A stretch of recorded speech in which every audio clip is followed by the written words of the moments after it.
Hello, everyone. Thank you very much for joining us on a Friday evening. That was going to be the most Team Chaos start to a pod ever because Emma, your internet dropped out. Paul, you weren't here yet. And then I'm trying to do about 5 different screens at once. So welcome one, welcome all to Team Chaos, the perfect beginning. Thank you very much. The game has kicked off. We're currently about a minute and a half in. So Paul, thank you very much for being with us on this live watch along. How are you? Not too bad, Tara. In the new house, finally. Yes, how's the new house? Well, for a start, the internet works. Hey! As you can see. So that's what we like, a good working internet connection. But then where's the chaos going to come from? And good evening to everyone in the chat as well. Thank you for joining us. And Muncie Talks, good evening. And Simon, good evening to our lovely Simon as well. Emma, hello. Thanks for coming back. How are you? I'm good, thanks. How are you? Not too bad, thank you. I was just telling you before we came online, I've got my proper desktop that I don't think I've actually turned on since I've been in this house. So it's telling me I've got all these updates and stuff. And I'm like, no, I need it for another screen. I need to watch the football. So we describe this as a Lionesses watch along, which we will be doing. But of course, due to copyright, we can't stream everything. We can't have the volume up or anything like that. But we will be guiding you through it all. So everyone in the chat as well, get involved. And we'll be talking about transfer bits and pieces as well as the evening goes on. Now we'll start with starting lineups because we were all a bit surprised, bewildered, bewondered earlier, weren't we, Paul? Because who's starting at right back? Maya Letitia. Maya Letitia is starting at right back. Now, we've all said, well, me and Chloe usually are all, Lucy Bronze #1 fans. So we do think it's because there's a yellow card situation, isn't there, with a lot of the team. However, what's Letitia going to bring, Paul? Probably actually having a right back as opposed to a right winger playing as a right back. Oh, and the shots begin already. Yeah. But no, it's Sorry, that was hard. Sorry, I was echoing a bit because I was trying to promote ourselves on Twitter and then realised that if I try and share the tweet of our broadcast, I echo in the background. So that's why you heard me twice. Podcast. It's just going to be like Inception, like the whole time. Podception. But Podception. It's really weird because I can't quite work out. By the way, England have scored. Have they? They have. I'm about 30 seconds behind. Russo scores for England 1-0. Yeah, see, I was totally taking shots at Lucy Bronze. I missed the other person that I normally take shots at, and she went and scored to prove a point. She knows we're on. She knows we're here talking about her. That's why. I'm gonna get us a banner for this evening. Right, England 1. Oh, a score banner. We're doing this properly. We're doing it properly. I've got it all here. England 1. So what? I don't know what one. I've got to While you do that, I'll try and explain what my is. I'll try and actually answer the question. Please. I did actually ask you a question, didn't I? I do apologise. Yeah, that sounded snippy from me, but that was because I got confused because I was sat talking to you and then realised Russo had scored. So, full team chaos. The best way. I don't know what you two think, but this whole Serena Wiegmann deciding that Maya Letitia is a right back when Mark Skinner has decided she's a centre back. Now, I will take any opportunity to have a shot at Mark Skinner, but it's really weird that he's played her at centre back all season. She's done pretty well there, I think most people would agree, for Man United. And apparently, Serena Wiegmann has just decided that she is a backup right back for Lucy Bronze, and it seems weird to have a player of that talent not usable but then again, I suppose, would Maya Letitia be England's first choice centre back pairing? She probably wouldn't, would she? Probably wouldn't get in because if you look at who we've got in the usual starting lineup, would she get a shout? I don't know if she would. She might get a shout as a second pairing, but still not first though. But I mean, she should, because didn't she have like one of the highest minutes last season? She did. She played every match, didn't she? She did indeed, yes. Yeah. But what on earth is a mukbang? See, because Sean says, "Is this a Team Chaos mukbang?" And that sounds a bit dirty. Sounds a bit dirty to me. Sean, I don't know. Can you translate? Because we don't know that word. and we're mildly disconcerted by it. It's like, should we have shown that comment? Is that a bit? Is it a bit too rude? Is that like Team Chaos After Dark at like 8:05? Are we gonna have to start talking about rocking horses? England are on the attack again. Soon. Courtney Brosnan was there. I would like to say though, Courtney Brosnan, amazing goalkeeper, is in goal for the Republic of Ireland. So apart from that one that's just gone in, I think it will be difficult to get past our courts for this evening. Now we've talked about Ansar shot on target. Hannah Hampton starting. How do we feel about Hannah Hampton? Emma, Villa favourite, Hannah Hampton. She deserves it because I would personally rate her more than Mary Earps. I think she's heaps and bounds better than Mary Earps, but Serena doesn't see that, unfortunately. It's hard, isn't it? Because I suppose with the limited amount of like friendlies that don't actually mean anything, all of these are all qualifiers, aren't they? So you need your strongest team at every point. But I suppose, like with Hannah Hampton, she's proven that Hannah Hampton can do it. Like she's got the quality. So I'm really glad actually that she is starting. And also Paul, Alex Greenwood got the nod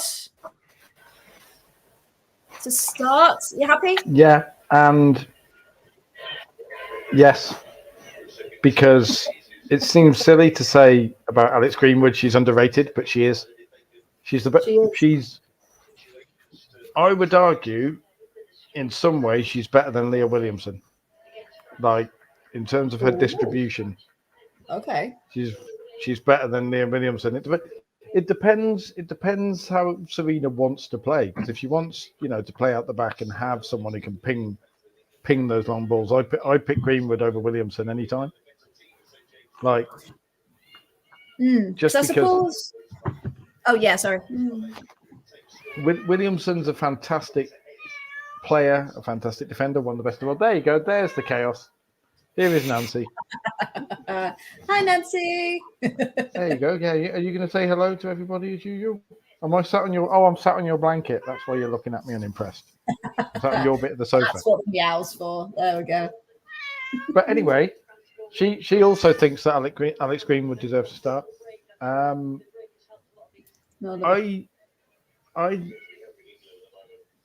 think Leah Williams. I'm going to say I think Leah Williamson is overrated. I think there's a slight,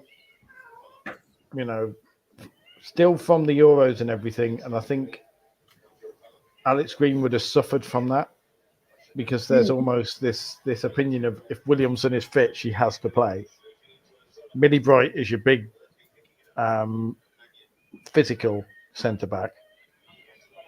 And if you're playing the physical centre back and then the distributing centre back, Williamson gets in ahead of Greenwood, not on ability, but because she's seen as a better player. And so I'm really happy to see Greenwood given a start. Yeah, it's hard, isn't it? Because when you've got such quality and you can only play so many people at once, I think, again, when you've got someone like Leah Williamson, who is captain, who is very talented, but I think we're still seeing the Leah Williamson who's been affected by her injury. She's not back to 100% levels yet. So with that, she's still very, very good. Don't get us wrong. But I do rate Alex Greenwood, and I wish she would start more, to be honest with that one.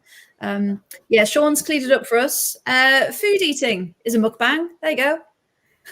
That's safe. Yeah, he saw Emma with the snacks and was like, right, there we go. Yeah, we should have brought popcorn and snacks and drinks and things just to kind of get in the spirit of the. I'd have bought some Bushmills, the best whiskey, proper Irish whiskey. Oh, You to know, do it properly. Yeah. to do it properly. Because Next time. oh, no, carry on. Oh, I was going to do a Sam Matter face and go into boring digression. So, but he's your favourite. What are you talking about? oh, Mead's just put one over. See, thank you, Beth Mead, for saving me from saving something that will get me into trouble. I think am I about 20 seconds ahead of both of you? You must be, yeah. What are you watching it on? The actual telly? The actual telly. Yes. Oh, okay. I'm on iPlayer. Yeah, not same. iPlayer, ITV Player, whatever it's called now. ITVX? I don't know. Right. Well, the only one I can get. Say, I'm trying to be clever and have too many screens on.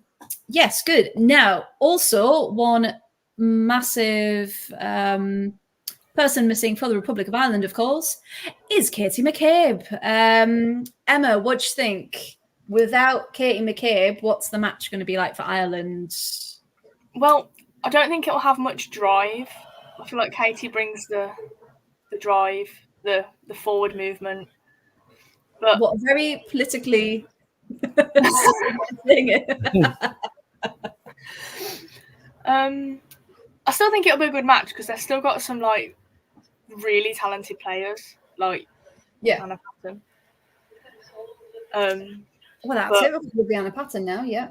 Yeah, so she'll be a big loss, but I don't know if she'll have that much of an impact not being there. She's just a massive presence on the pitch, isn't she? And it's very much, because Paul, you were saying earlier, weren't you, about kind of her role within the team and actually how the team are going to be without her. Oh, Lauren Hemp. Is it? Can Russo do it? Can Russo do it? Yeah, you are. You're about a minute behind me. Jessica, are you refraining from saying anything? I'm refraining from talking over you because you guys were talking, and I didn't want to jump in and give it the whole attack and all that sort of thing. Like, I'll let you guys catch up. No, it's absolutely fine. Yeah, Sean says McCabe is Ireland's enforcer. That's a polite way of putting it. It's been very polite this evening. I think there is she in some ways has a negative impact on the Republic of Ireland because she's like Ronaldo for Portugal. There's a cult around her at this point. Like, and it's actually harming the Republic of Ireland, I think, because they've got this whole, she's so dominant in terms of personality, in terms of focus, that everyone talks about her. She can be considered to do no wrong. She expects to be the person who does everything. Yeah. And that is a good thing, but we've seen in the men's Euros, ironically, watching Georgia, because Georgia, before the start of the Euros, everyone was talking about, and here we go, I get to flex my pronunciation muscles again, I hope we get this right. Everyone was talking about Kvaratskhelia, who's like one of the best young players in Europe. He's an absolute cult figure. Just to confirm, Paul did say cult. Yes, cult. Cult with a L sound. Sorry, that's my Midlands accent. Just cult. There we go. But yeah, all the talk was, he is the guy for Georgia. He has to do everything. He is, the whole game plan is give the ball to him. And we've seen with Georgia in the men's Euros, they've actually got a whole bunch of talented, more unheralded players who have come to the fore. He's still done his thing, but crucially, the difference between Georgia and the Republic of Ireland is he doesn't dominate the discussion. He doesn't dominate everything that Georgia do. He doesn't dominate everything that the fans talk about. he doesn't expect to be the main player. He just is that good. Katie McCabe has got this "I'm Katie effing McCabe" aura about it, and it's fed. It's fed by the media. It's fed by her fans. It's fed probably by the Irish public. And, you know, I posted about, you know, it'd be good to see Ireland playing without Kate McCabe. And the instant response I got was, Ireland are going to be crap, you know. And if that's the mentality, we're crap without Katie McCabe, then that's a negative problem. Yeah, because one player doesn't make a team. And I think especially, well, England and Villa and everyone have seen, you know, if you put it down to one player, you can't play, because if something happens to that one person, you fall apart. You don't have a focus. You don't have, you know, anything to move forward with. So I think it's going to be Katie's, like her leadership. Like you can't doubt that. Like she's so vocal, and she does get the group going. So yeah, it'd be interesting to see. So obviously gone 1-0 down so early, how it continues for the rest. I mean, it looks like, from what I've seen, in between the different screens and the different bits of shouting, it looks, I don't know, they don't look like a normal Irish side how they normally do. Paul, I know you're watching a bit more than we are. What have you noticed about Ireland so far and the way their style, the way they're playing? They're giving the ball away a lot. They're ragged defensively. Like they're trying to play out from the back, and I don't know whether that's. And I'm going to be fair to Ireland and say the English press is very, very good indeed. Jess Park is absolutely on it press wise, and has clearly decided, this is me going to seize the game and make sure Ella Toone doesn't get back in that number 10 spot. By the way, have we mentioned Beth Mead's assist for Russo's goal? The little kind of back heel. No, we didn't, but go ahead. Yeah. Because I didn't see it originally, obviously, because I was listening to you guys. But as a big fan of assists, as someone who said most likely to say forget the goal, watch the assist in my bio, I'm going to say it, because the finish from Russo was nice, but Mead's little back-heeled flick, you get to watch the replay. That's what Beth Mead can do. And I'm conscious I'm talking a lot, and Emma isn't talking much. Like you guys are watching, I don't want to be dominating things too much here. No, you go for it, because that's the thing, especially with this watch along. Like we're literally, everything is happening in real time. Because we've got an incredible amount of matches literally on at the minute, all with different start times. But we've already had some cracking results as well. Finland 1, Norway 1. Switzerland are beating Turkey 2-0 at the moment. Serna Gorcevic, of course, got a goal. The best one we were saying earlier, Czechia won over Spain 2-1. And including one of those was a penalty because Irene Paredes got a red card for a bad foul. So it sounds like it was a pretty,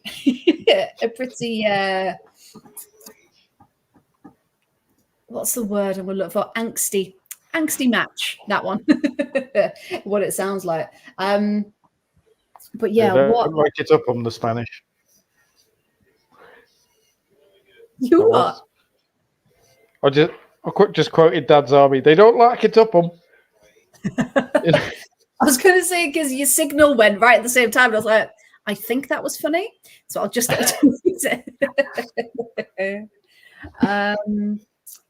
we've also got Scotland beating Slovakia 2-0, even though they had to pause the game because the torrential rain. So they were taken off the pitch just before the 60-minute mark and had to leave it for 40 minutes for the rain to pass, which, it's mad. Still not as bad as that Republic of Ireland game. Do we all remember, where it just looked like a really bad film that they had to play through? Still not as bad as that one, but they're winning 2-0 at the moment. We've also got Who else? Northern Ireland are beating Malta 2-0. I'm glad. France, Sweden still 0-0 at the moment. They're in our group. Can the Republic of Ireland still potentially qualify in third place? Or we? In fact, let me get. Here's one I made earlier. Bear with.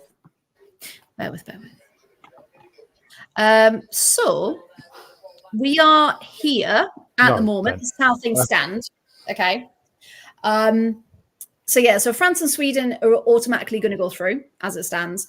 But the remaining two teams in each of League A's groups will then go into the playoffs. And there's two sets of playoffs, home and away, in round one. And then the winners of round one go into round two. It's very convoluted. I do have a visual for us if we do want it as well. So basically, does that mean the Republic of Ireland go into round one of the playoffs and then we'll possibly face England? Because England go through to round two. Because otherwise it seems... So, bear with me. You're gonna show us the visuals, please, because I'm confused. If I can't work out what's going on, it's... I've had to quote it from the actual website, so I didn't get anything mistaken. It's uploading. It's uploading, everyone. Bear with. Thank you for just joining us as well. Love seeing those numbers go up, especially when it is a live watch along. Does make me happy. Right. Okay. So I've removed that one. I believe it's this one. Yes, it is. Right. Oh no, go on. You're doing. No, you go. Yeah. I was gonna, because I've seen Munsey said, "What do you think of Mary Earps is leaving?" And given, yes, that might be relevant, given she's not starting here. Well, yes. I think I agree with what Emma said. I don't think Mary Earps is England's number one at the moment. I think Hannah Hampton is a better goalie. I think she fits England's style of play more than Mary Earps does. Yeah. In the sense that with her distribution, and I'm glad that Sarina Wiegman has realised that. And I think, do you guys think? Because I'm the resident cynic here, and obviously I'm a lot harsher than a lot of people.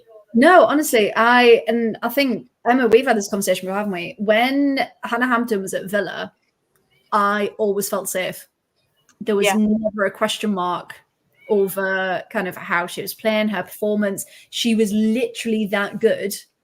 So when she announced she was leaving, we were like, oh no. Because she was one of the best parts of the team. So we've been banging on about her for ages, haven't we? Kind of how good she is, and how she does deserve that chance to shine as number one. And for Mary as well, give the poor girl a rest. Like, she's played every match for United, every match for England. Like, she's very good, and I'm happy for her to start. But for her, mentally and physically as well, let someone else have a go. I'm happy with Hannah Hampton's safe hands, to be honest. I really am. I'd like to apologise, by the way, if you heard a rude word in the background just then. My microphone might have picked up, because I'm sat on the sofa, and my other half, Kerry, who is chief cat wrangler this evening, amongst other things. She is and chef. She made a gorgeous dinner. Sean. I had Mexican black bean curry, and it was gorgeous. Oh, very good. Mexican black bean stew, not black bean curry. So that was, But she is Northern Irish, and anytime Ireland play England, her Irish side comes out. So right. So you're in for an interesting evening. expect to hear the finest Northern Irish yo if somehow Ireland score. Yeah, Paul, watch yourself. Come on. You can hear her. She's telling me off. I'm getting told off. I'm surrounded by, as Terry Pratchett said, a monstrous regiment. I've got Nancy telling me off. Hey, I've got Kerry telling me. You're outnumbered by women here. Come on. I'm used to it now. I'm used to the household now being outnumbered 2-1. Oh, I love it. It's why I'm so calm and understanding on the podcast all the time and never and never rant about anything. Hang on. Calm and understanding. I'm just allowed because I've got to be fairly quiet and meek at home because I'm outnumbered. And it's not. See, and also I need to apologise to Gary here because she's like you're making me sound like a demon, although she expressed it stronger than that. It's not that, but Celtic girls. She has a Celtic temper. Queen in my book. Yeah, she keeps me in line. She makes sure I don't get too ranty. So someone needs to. You did say ranty there with a T, didn't you? I did. What might I have said? I definitely said ranty with a T. Yeah, but it was a Midland accent again. But yeah, the number of tweets that haven't gone out because Kerry's gone. You can't say that. Don't be stupid. But that's good. You need someone like that with you. She's my resident editor. I love it. I do that for So if anyone follows me as well, my other side is the whole 115 yards. Me, Lindsay do that podcast, and I do that for Lindsay. Is she the one? You're the calm, rational one. Yeah. So I'm a social media lady. I just handle that side. Because we've had a few conversations of should that have gone out. So yeah, I purely understand that one as well. Right. It's all right. I was just being asked by my social media director here if we needed a light on, so it might get a bit brighter. That's why I was looking off the screen. That's fine. Hey, I love that you've got your team with you, on lighting and sound and everything with you. Right, check in on the scores. We're still 0-0 France and Sweden, and still 1-0 England and Republic of Ireland, or Northern Ireland, as some broadcasters tweeted earlier. I felt really bad because I went full women's football angry fan and went, it's the Republic of Ireland, Matt, and he sent a lovely message back, like a lovely reply, just. Oh, this is what happens when you tweet a bit quickly. I'll correct it now. And I'm like, I feel really bad for having quote tweeting it and going, it's the Republic, because I've made him look a bit of a dick and he's a lovely bloke. So, but the thing is, and we'll shout him out now, lovely bloke. But the fact he went, crap, sorry, redid it, and that's exactly what we need in the world, isn't it? Just people who were like, oh, sorry. But yeah, I think Sean's agreeing with you there. That's a very, very good thing for it to happen. Oh, Mead's back in the box. No, Diesel Sullivan has got it, driving back up the field. It seems like there's more England players on the pitch. Yeah, I agree. It's one of those. It's like it looks. Sorry, crossing and R. Courtney being dominant in the box as well and just rising and catching it.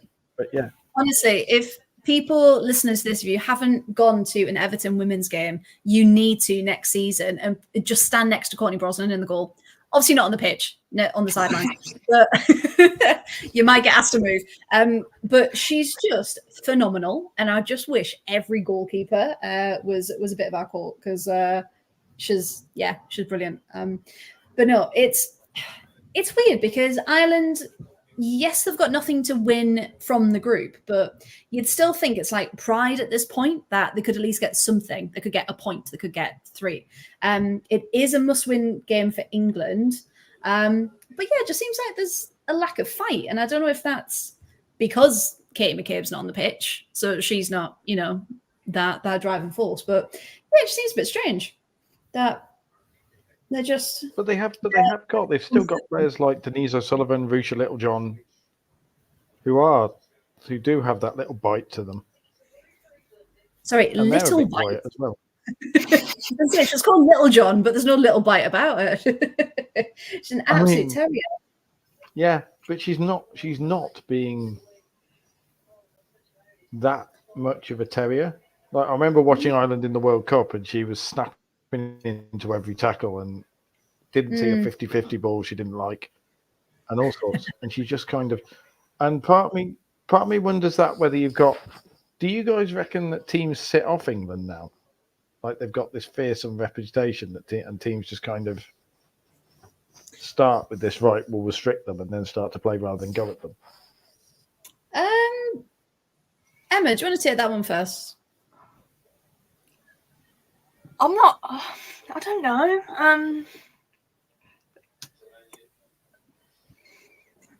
Okay, thank you. No, I'm kidding. You go.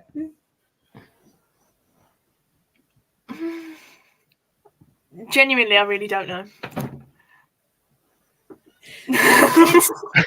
I just think that we, and again, this is the fault of Spain, because if in doubt, blame Spain.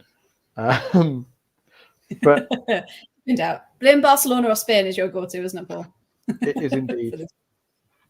And I get told off for that, and also blaming Arsenal and Mark Skinner as well. But I managed to sneak more of those through than some of the others. But like, there's this whole thing where teams don't want to go.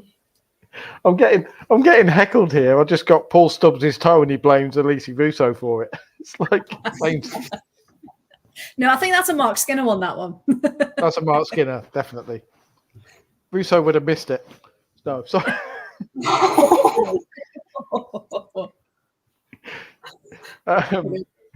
That's a bit harsh, given she scored tonight. Yeah, I'll back off that. I told you it's because she can hear. She's got like a live feed right in. Just in her left ear. Just a bit of cotton wool in her left ear. It's actually it's a wireless earpiece. But yeah, it's this way that teams seem to sit off good teams and don't have a go at them. And again, this Euros has seen smaller teams that don't care and will just go at the opposition. And I hope women's football has more of that. I hope it gets more of that in the WSL next season, and teams go at Chelsea, Arsenal, Man City. I won't mention Man United in the Big Four, but possibly Liverpool have taken their spot. Well, but I hope I hope we have this thing where teams go more at the opposition, because Ireland are giving England a lot of space and time to just stroke the ball around. I think it's hard because I don't think England have got. They did seem invincible and unstoppable until a certain point about a few months ago.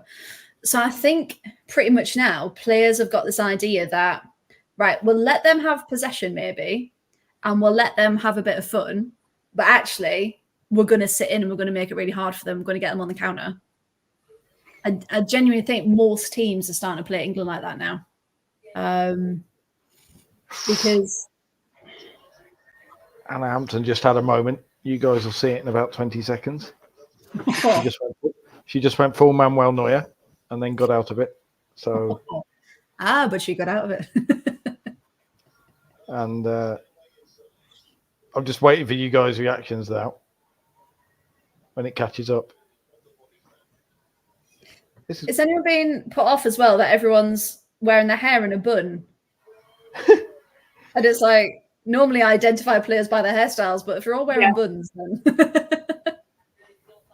like Leah with a bun is oh, that one. Yeah. There you go. But she saved it. See, she's good with the ball at her feet. That's what this is. I don't think a certain other England goalie would have got out of that in a similar situation. I think that might have been 1-1. I'll have to agree there. Yeah, I think if anyone was going to rectify that, I think it was going to be our Hannah. Right, back in. Go on. Nah. I do wonder as well, because there was a lot of, you guys will probably remember more than anything. There was a weird kind of conversation around Hannah Hampton's personality and supposed leaks to friendly journalists, and not character assassinations, but there were certainly, from Susie Rack, it felt a very mean-spirited article to write about Hannah Hampton when she had the brief absence from the England squad about, attitude problems and all this sort of thing. And it made me wonder, because all of the traits they said about her was about her, being focused and about her being willing to challenge coaches and sometimes difficult to work with, which from my option probably means she just didn't accept the party line and get on with it, and actually turned around and said, why are we doing this? No, hold on a minute. It interested me because it genuinely brought up all sorts of things in my head about neurodivergence, because just the way she's incredibly focused, and even for a professional footballer, she's very intense when she's playing. Yeah, and I think to everyone that kind of, I say everyone that knew her, but kind of at Villa, she was always like the last one out, wasn't she, Emma? She would sign everything, take photos with everyone. She was so lovely, and of course worked hard, fantastic on the pitch. And you just think, where are these stories coming from? So clearly there's a misunderstanding somewhere, and if there is some sort of neurodivergence, then surely, and that goes for any player or any person, any job, surely that should be kind of questioned in a good way to seek that support and understanding. It should never be branded as, oh, they've got an attitude problem, or, they can't take direction, they can't do this, can't do that. And I think obviously nothing's come out, we don't know anything, but we maybe thought that was the case because they seem to come out of nowhere. And I suppose if someone's saying it, then of course bad news spreads more quickly, doesn't it? And then it's seen that she wasn't being called for England camps, and it's like, but on her work rate and her work ethic that we've seen as fans, she should be there. So whatever it was behind the scenes, I'm glad when it came out and they were like, oh, she's put the work in, she's done whatever she needs to do, I think Serena said. And to get her back. But it was very strange how quickly it came about and how quickly it went away. It was just very, very bizarre. Sean's asked, can he have a time check? I assume you mean on the game, Sean. I'm at 39 and 23 seconds. Yeah, you're about 40 seconds behind because there's an island corner. Oh, that's annoying. Island corner? An island corner. At least it's not a throw-in. That's fine. Can't rotate him with us. Go on, run her back. There you go. You're just seeing the corner come in. Nothing has come of it. I'm commentating from the future here. Well, I have to say though, has anyone ever been to that stadium before? Is it Carrow Road? Yeah, it's very yellow. It's very yellow. Well, one of our friends in the group chat posted a picture of his seat. Emma, I don't know if you saw it. Another Paul. His leg room, and I'm sure Paul won't mind us sharing it. That's his leg room at the stadium. He's right in the back. Is that in the press box? No. Just your average seat. Just your average seat. He was like, I've got no leg room. They're shorter in Suffolk. Sorry, Norfolk. Oh, don't get them mixed up. Definitely can't get them mixed up. Just say East Anglia. That's the safest bit. Yeah, that way. The butt of the country, if you will. Didn't we talk? It's weird that it's being held at Carrow Road and not, Anfield. Well, because if you're going to hold a game anywhere against Ireland, you'd think the city that is basically Ireland's outpost in England might have been the best place to put it. Well, we've had this conversation before though, haven't we? And we were like, why didn't they go for Anfield? Why didn't they go for maybe not Villa Park, but like somewhere like in the northwest, like somewhere that's got a decent capacity. Sorry, Carroll Road. Because it's only about 27,000, isn't it? It's not big at It's not all. full, though. It's nowhere near full, No, judging it's by not full. telly. It was And supposed to be a sellout. Well, Yeah, maybe but the weather. you know about women's football sellouts. Yeah, true. Yeah. What counts as that? I don't think they should say anything until the final numbers come in. Oh, that was a beautiful goal for the French team. If anyone's watching the French game, and that is that Basha? Sama Basha? No, it was Karshawi. Karshawi's just scored for France. Oh, we love Sakina Karshawi. We He's my do, favourite. and it was He's one of my stunning. favourites. It really, really was. Well, you're bringing that up. I'll say evening, Mark. I did see you in the group chat saying hello. That's one of my good friends in Coventry. Proud supporter of women's sport. He's very much involved with the women's ice hockey team here. Plays the music for them and has done for about 15 years. So. Very good. Well, lovely to have you in the chat, dear friend. Come and join in the fun. Now I've got to spell Karshawi. Karshawi. I always think there's a lot of vowels, and I just don't want to get them in the wrong order. It is A-U-O-I. It is. Karshawi. Karshawi. No. Sweden. Simon there, like, I'm struggling to watch this in the England game. So am I, and I'm on it. Yeah, don't worry about that at all. Us too, don't worry. Oh, save. Scroll. Yeah. I don't know, on live streams, I don't know how people do this every week, because you have people who turn up at games with like selfie sticks and record themselves watching the game and are doing like commentary and stuff into the selfie sticks. How on earth do you do that? And you must look flat as well. Like, well, that's the thing, because when me and Camilla went to the Italy-Norway game, she's very much into that. She doesn't do it all the time, but she's got the confidence to just kind of sit there and give her opinion on what's just happened and some feedback. And I'm like, I'm still very too self-conscious of, I don't want people thinking I'm an idiot. I don't want people judging as I'm trying to do like a match report at half time. Like, is anyone looking? No. Right. Okay. I absolutely respect that, because it was literally my job to commentate at games. And for anyone who's been to the Butts Park Arena in Coventry, or indeed most women's football grounds in the Championship, the facilities are basic for the press, to say the least. But like at Meadow Park for Arsenal, the press box is literally a row of seats in amongst the Arsenal fans with little tables. So it is, isn't it? Yeah. Right, and I'm sat there on it, even though my job is literally to commentate, looking across. I'm 5 feet away from this lovely old Arsenal fan. Lovely old lady was sat there, and she was talking to me before the game, and what you doing? And talking about the team, and who are the best players? Who do I need to look out for in Coventry and something? And I kind of stopped at the end and said, right, I've got to go on air now.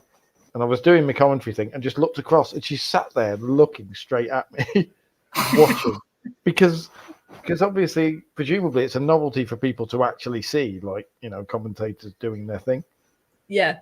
And so I'm sat there commentating, and my eyes keep flicking across while I'm talking about the game, going, can you watch the game instead of watching me talking about the game that's in front of you? Because I'm getting really self-conscious here. Yeah, and, don't watch. Should like always take a big hood with you and just be like, no, can't do it. I'll go in there looking like a monk. I nearly made a reference to Harry Potter, but I'm very much part of the read another book thing of when people make a reference to Harry Potter. So I'm not comparing myself to a Dementor or anything. It's half time, by the way. We're rambling. It is. Oh, there's still a free kick going on. Hang on. Oh, you're 40 seconds behind. So I am. God, they look drenched. I really hope they can get. I don't know. Warmed up in the Caravo changing rooms. Yeah. A cup of tea or A something. towel, just something to help them out. Right then, 1-0. From what we've seen, it's just the England show, isn't it? Yeah, but it's still not interesting. I want that spark. I want Rachel Daly back, man. Yeah, I want that spark back that they had. I don't think we've seen glimpses of it coming back, but it hasn't fully come back, has it, from the Euros? What do we think's missing? And again, that goes out to anyone in the chat as well. Oh, what was that? Oh, half the squad. Half the squad. Well, yeah, that helps. There's nobody in midfield to tell the opposition to fuck off. Clearly, that's the problem. I mean, they must think, this has gone quite well. No one's tried to take both my legs out for a change. But it is hard though, isn't it? Because this isn't England, or it is England, but this New England is. You don't want to say they peaked at the Euros with a bunch of players in their mid-20s, but it kind of feels like they did. Transition isn't really happening. No, and I think you've still got the two spectrums now, haven't you? You've got the unfortunately aging players at one end, and you've got the very, very young ones as well. And it's hard to see them all together because, like we said earlier, there's not an opportunity for them to really mix. And I think that's the good thing. I know you don't like them, Paul, but Barcelona and with Chelsea as well, because they rotate all the time, it doesn't matter who starts, because they know how to play together. So that consistency never drops. Whereas I think a lot of other squads just can't do that or won't do that for whatever reason. So when it does come to, okay, we've got to switch someone else out now, it still feels a bit disjointed. Do we think that could be a part of it? That they're still learning how to introduce new people in? I don't know. Sorry, I'm talking over him again. Oh no, it's okay. I kind of agree with you, Freya, because although Serena started bringing the younger ones in now, she doesn't seem to want to use them, and she doesn't seem to want to put their talents there, because she just wants to use the older ones, even though I feel like they've lost their spark, they've lost their fire a little bit. Which is, I think that's what's hindering us, because we haven't got that mix of the younger ones want to play because they've been called up like once or twice, so they really want it.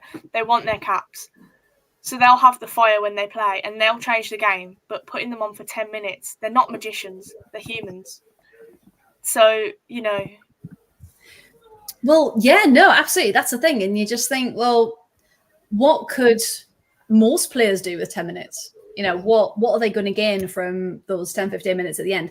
Especially, like we said, when you've got qualifiers and you've got, you know, all of these things that are so important.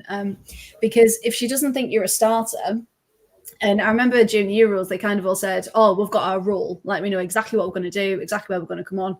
But it must be hard being on that bench. And I think maybe that's what maybe pushed Rachel Daly into retirement early from the England squad, because if you don't maybe have a role or have a job, that must be a really hard environment to be in, because really there's not that opportunity, is there, for anyone to come on, anyone new anyway, to do that.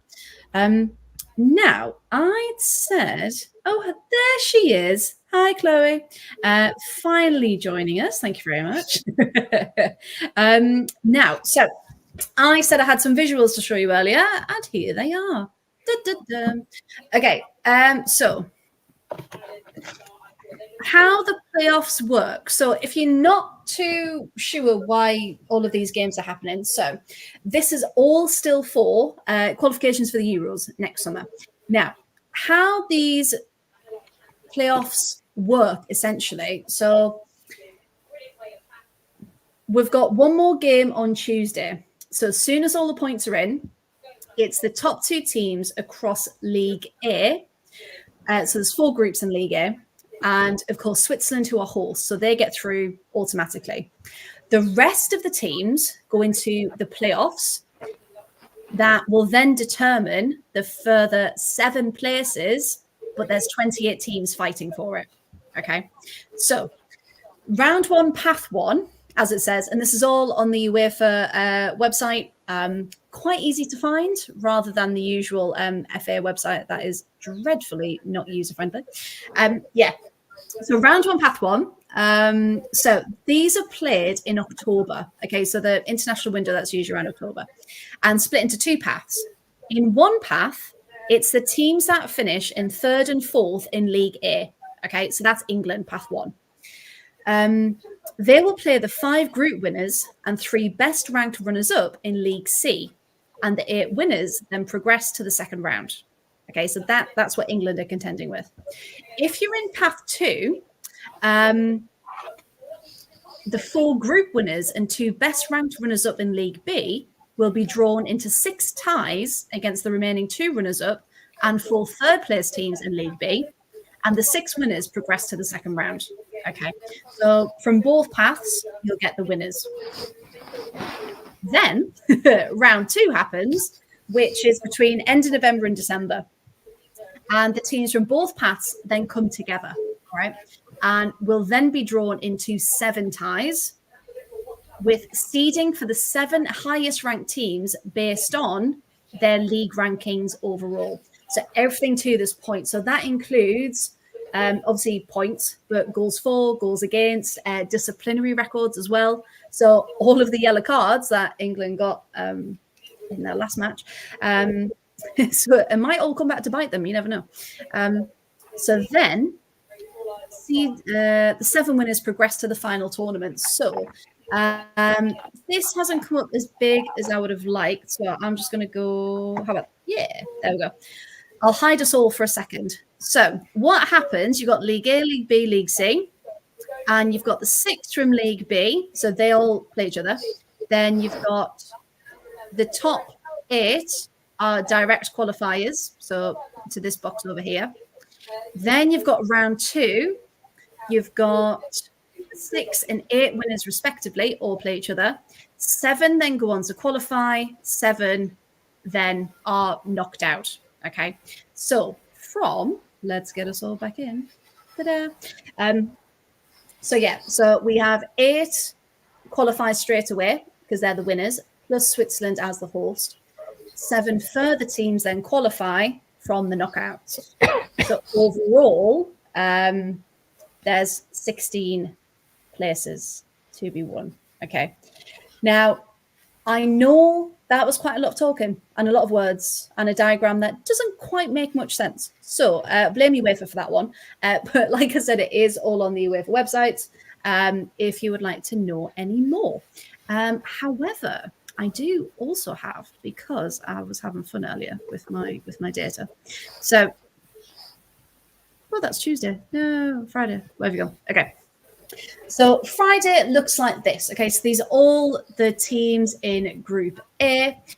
And at the moment, so we know England are winning 1-0.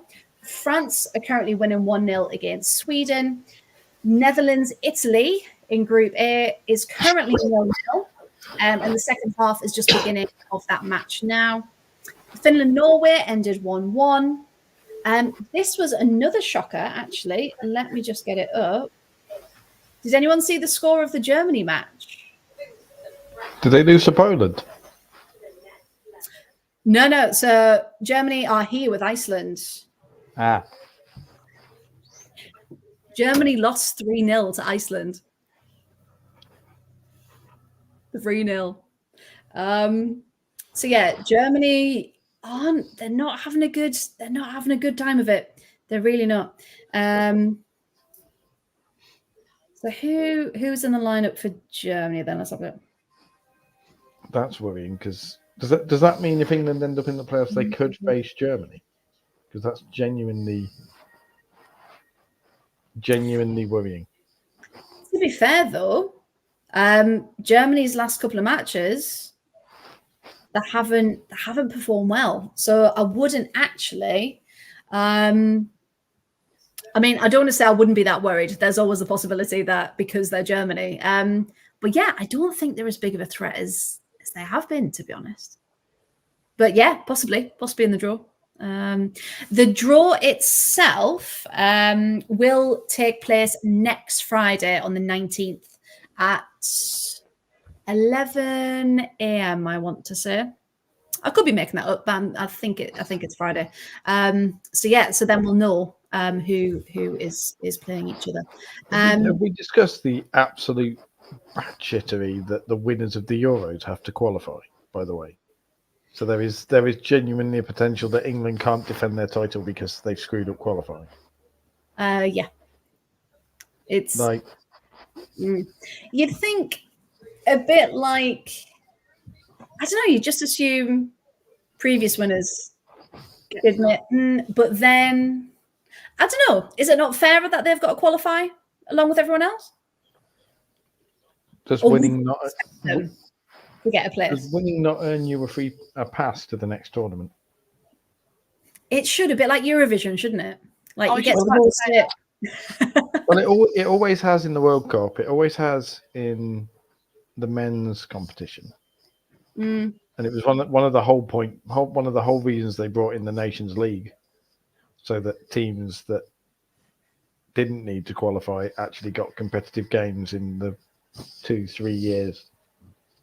Yeah, between the tournaments. Yeah, personally, I think they should get by through. So let's start a petition. Let's do it. I'll ring up UEFA tomorrow, and we'll have a chat. Yeah, just get in touch with whoever the head is now. I can't even remember what the name of the head is. No, I can't remember. Insert, pick a misogynist and have a word with him, because you're probably somewhere near the head then. Pick a I'm allowed to say that, aren't I? Am I allowed to say that? I mean, it's stereotypically true. Yes. Yes, it is. This is annoying. Okay. What was I going to say next? Yeah, so if anyone was wondering, so these are the points at the moment in the other groups in League A. The only people, I mean, I take back what we said about Germany. They are leading their group with points. So it looks like at the moment only Germany, Spain are definitely going through. Everyone else, it's going to come down to tonight and Tuesday as well. Oh, thanks, Chloe. You can come back more often.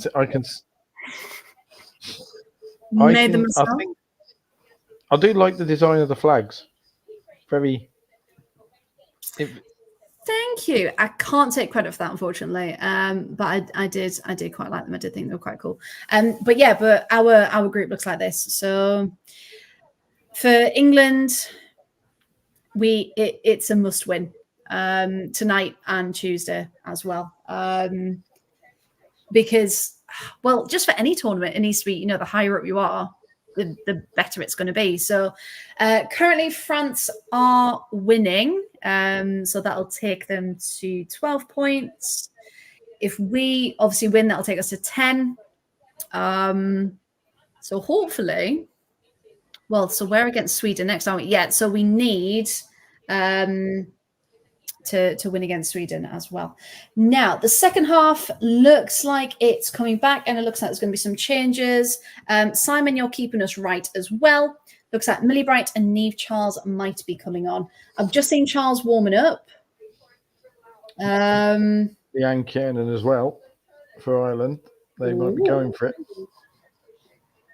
I mean, they've literally got nothing to lose, have they? So, go for it. Get it done.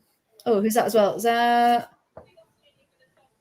looks like Russell on the sidelines for Ireland as well. Let's keep up to date with this. I will say one football's been very good tonight with everything that's happening.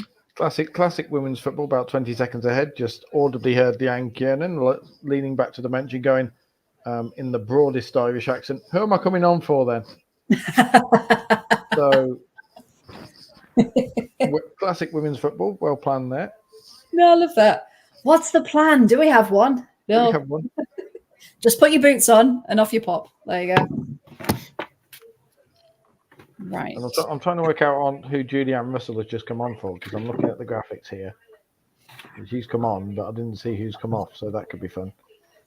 No, I don't think they put the board up. If they're not, are they going to announce it? I'm in full commentary mode here, but luckily we can rewind. I love it. It's fine. Go for it. Amber Barrett. So that's a straight change up front. That is Julianne Russell for Amber Barrett. That's interesting. And Emily Murphy off for Leanne Kiernan as well. Wonderful.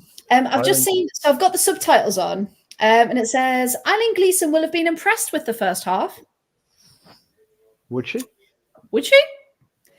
Who's commentating? Who was speaking? Who was this voice? Seb Hutchinson. I'm assuming that was Lucy Ward, because Seb Hutchinson I will defend far more than certain other commentators. and I wish he did the men's games a lot more as well, because I enjoy listening to him. Good egg. But right, Leah's come off, Millie Bright's come on, and Neve, I believe, is on for Jess Carter. Did I read that right? So straight changes then. Yeah. Which fair play, because Leah was on a yellow as well, so she had to be very careful. And here we go. Second half begins. What do you think then? So if you were in the Irish dressing room at halftime, Emma, what are you saying to the team to try and get them to come back out and get something from this match? Just horse noises. That's it. I tell them that they're still in the game because they are only 1-0 down, because they are. It's not like they're 3 or 4-0 down and they can't get back into it. If they score, then it's still all to play for until the final whistle. Like, absolutely. It's not over yet.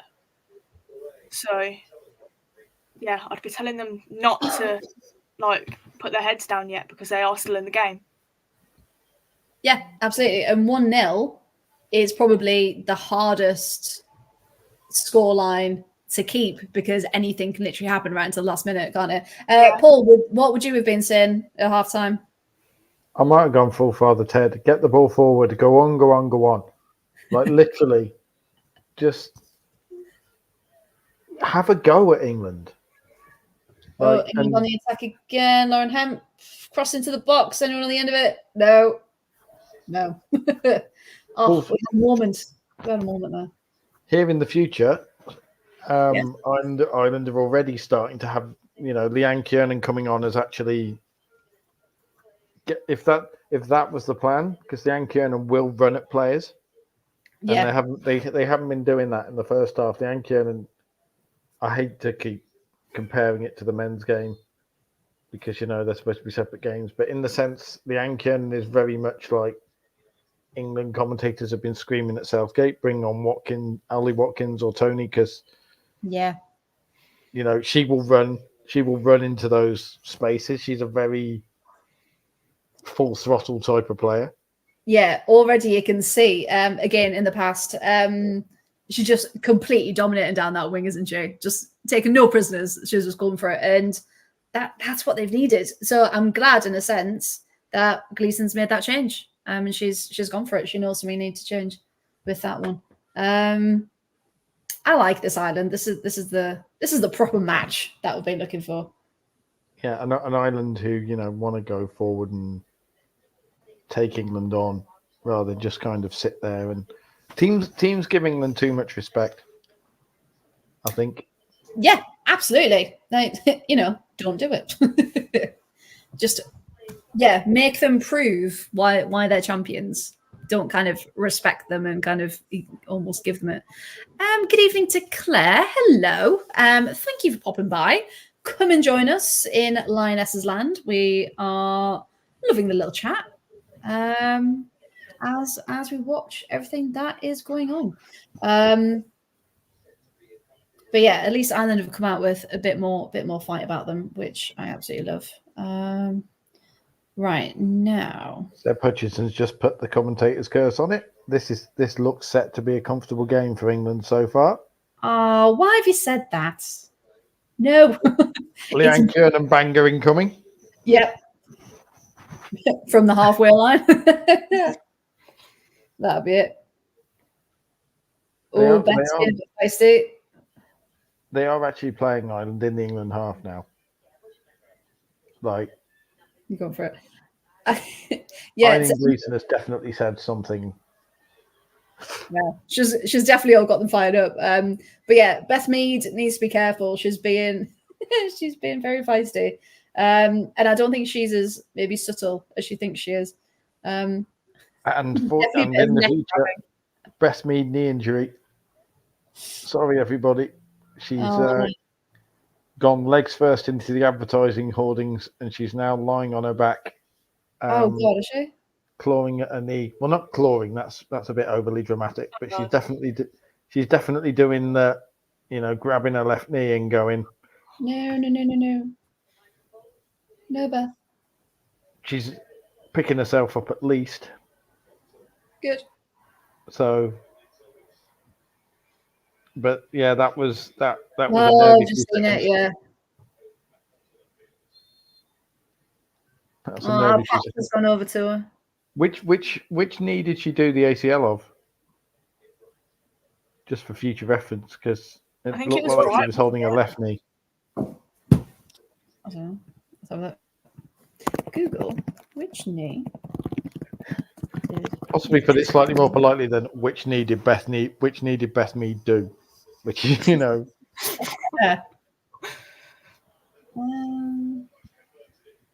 Says knee injury. Now Russo is down. Gone in. In fairness,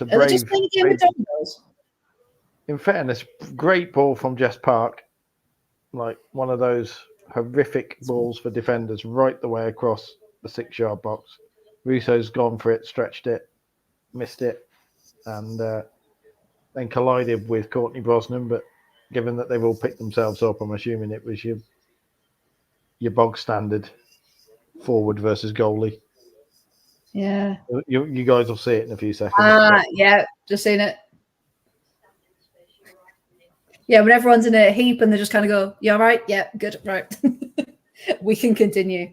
But yeah, Jess Park. I mean, the future of this team is in very good hands. Like, I mean, that pass alone again. That was brilliant. Absolutely perfect pass. Picking that out into that. If you're a defender seeing that pass, you're going, please stop. Don't please don't do that. Don't give me any of those. And, be nicer to us than that. Yeah. And again, what Emma was saying about how young players have the hunger, I would now be in a position, even though it would probably cause ructions among Lionesses FC fan base and whatever else, I would openly be in a position where I would be saying to certain members of the Euro winning squad, trying to find a way to say, you're only as good as your last match. Yeah, you won the Euros, but the Euros was 2 years ago now. The World Cup final was a year ago, and you didn't win that. So, and Ella Toon, Jess Park is sat behind you. Georgia Stanway, you've got players like Laura Blinkilder-Brown sat behind you. Even players like, even up front, you go to Leslie Russo, you've got Aggie Beaver-Jones sat behind you, chomping at the bit. Yeah. Make me pick you. Don't expect that you should be picked because of what you did in the past. I still think Russo is in part for England trading off a back heel because she can finish, but I would rather have a pure goal-scoring predator up there rather than Yeah. someone who you get the feeling sometimes a lot of people are kind of scrambling to defend. I mean, am I being harsh here? Do you think that a lot of Always. people scramble to defend certain England players, and even when they have bad games, there's kind of a reluctance to criticise them?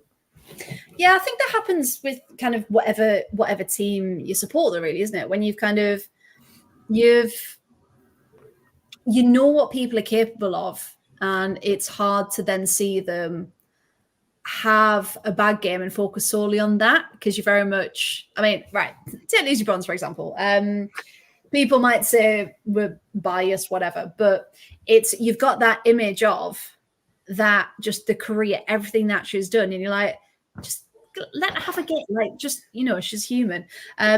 So yeah, but I do think when it comes down to managerial picks, it has to be from the last, like, it has to be in front of you. So I think as fans, like, we've obviously got very different viewpoints of who's doing what and what people are capable of. But yeah, from a managerial perspective, no, I agree. You need to perform, to your max in training on the pitch. And if you don't, then the manager shouldn't say, oh yeah, but I know what you're capable of. So which is why, if in some alternate universe, if I'm ever a manager, then I'd have to swap heads. Oh, is that a penalty? It is. Speaking of capabilities, Lauren Hemp doing Lauren Hemp things. Just pressing the Faye, and then. Oh, was that Nephi? You pushing her over? That was Nephi, yeah. That's Lauren Hemp. That Lauren Hemp for me is the one undroppable England player. Yeah, no, I agree. Because she works every single second that she's on the pitch. So yeah, never. I love how on it Chloe's penalty. Yes. Stanway has scored it, driven into the corner. Classic Stanway penalty. And again, I'll watch it here from the past. I think I'm even further behind. What minute are you on, Emma? 55:50. Oh, I've just gone 56:04. Hey. Also, Stanway. Also, very weird watching the replay. Very weird, Courtney Brosnan-ness. She actually pointed to her left, which is the side that Stanway put it, and then went right. And I don't know whether that was kind of a weird, I'm going this way, trying to outfake Stanway as she ran up. She wouldn't have got it if she'd gone the right way. Yeah, it was like that last minute she changed her mind, didn't she? She absolutely would not have got to it. Like, it was a perfect penalty. Yeah, that was brilliant. Right, 2-0. Got to change the ticker. Change it. Right. 2-0. And at the other end, Hannah Hampton proving that, unlike Mary Earp, she's not a vampire because she's not scared of crosses. Absolutely came out and claimed a nasty one that was right into the 6-yard box. Absolute pearl over cross, and Hampton just goes, no, you probably just about heard a scream on the telly on the way out. Mine! And she came flying out, took it perfectly. Oh, yep, I think we're getting to that bit now.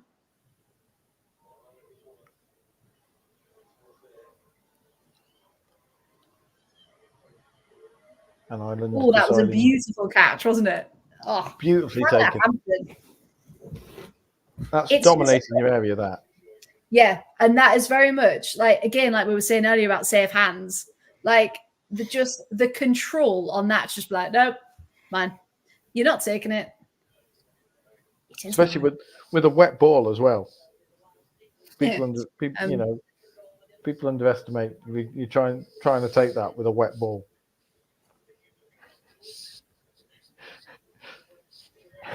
I'm a child. family podcast. It's after 9 o'clock. We're okay. I can't believe I've just deadpan sat there and talked about Hannah Hampton's handling of wet balls without even. Sorry, Hannah. And welcome to Team Chaos. I apologise. And yes, Chloe, Frank Kirby is in fact asleep. I didn't even realise she was on the pitch. Who, Frank Kirby? She's not. She was sat asleep. No. Oh, Emma. That's the second time I've done that now. Oh, yes. I've just seen it. I didn't even realise she was on the pitch. No, she's not. That's why she was asleep.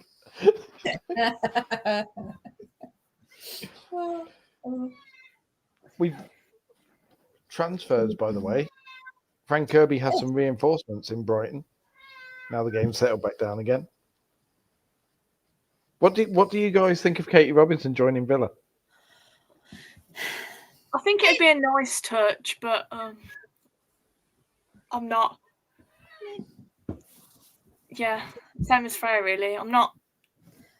Oh, Sweden have equalised. That's not good. That's not good. That's not good. Was it Emma? Our Emma. Emma. Hang on. No, it wasn't. Oh, my stream's behind. No, it was Rybrink. Josephine Rybrink. Rybrink. Yeah, from a lovely corner, it looks like. Yeah, it's from a corner. Lovely tap in. Thank you very much. 1-1 in that match. 1-1. There's Nancy's update confirming the Swedish goal as well. Lauren Hemp for Chloe Kelly, which is a substitution. And there is Nancy. There you go. Hi, Nancy. Welcome back to the podcast. There you go. Oh, that was a nice purr. Yeah, she's. I do enjoy when she appears on the podcast because I'm just looking across at Kerry in absolute panic. You know, like that famous clip of the guy who's on the BBC News when his kids come flying in and just the panic face of the mum. Well, I did that last week because our dog gets the zoomies really badly. But also Georgie's now developed, he loves playing hide and seek. So usually when I come up here, and I've turned my desk around now, because the amount of times the door would open and Storm would just barrel his way in. And then I just see a figure of Georgie in the background trying to be like, stop. Turn the camera off. Turn the camera off. Quick, mute while I call him. It is weird. We talked about Maya Letitia. We haven't really seen Maya Letitia do anything, but that's a good thing, I suppose, as a right back. Like we haven't needed to mention the English defence much. True. And just again looking at positioning compared to Lucy, she has stayed very much in her position. So I'll give her that. Paul, is that exactly what you wanted from from a right back? Yeah. Right back. Yeah. There's a reason they're called right backs. And oh, Emma's just completely. The criticism of Lucy Bronze has sent Emma over the edge. It was all too much. I'll go with it. Right, Rusha. Where are Rusha's shorts? How far has she took them up in this? She's embodying her inner year 7.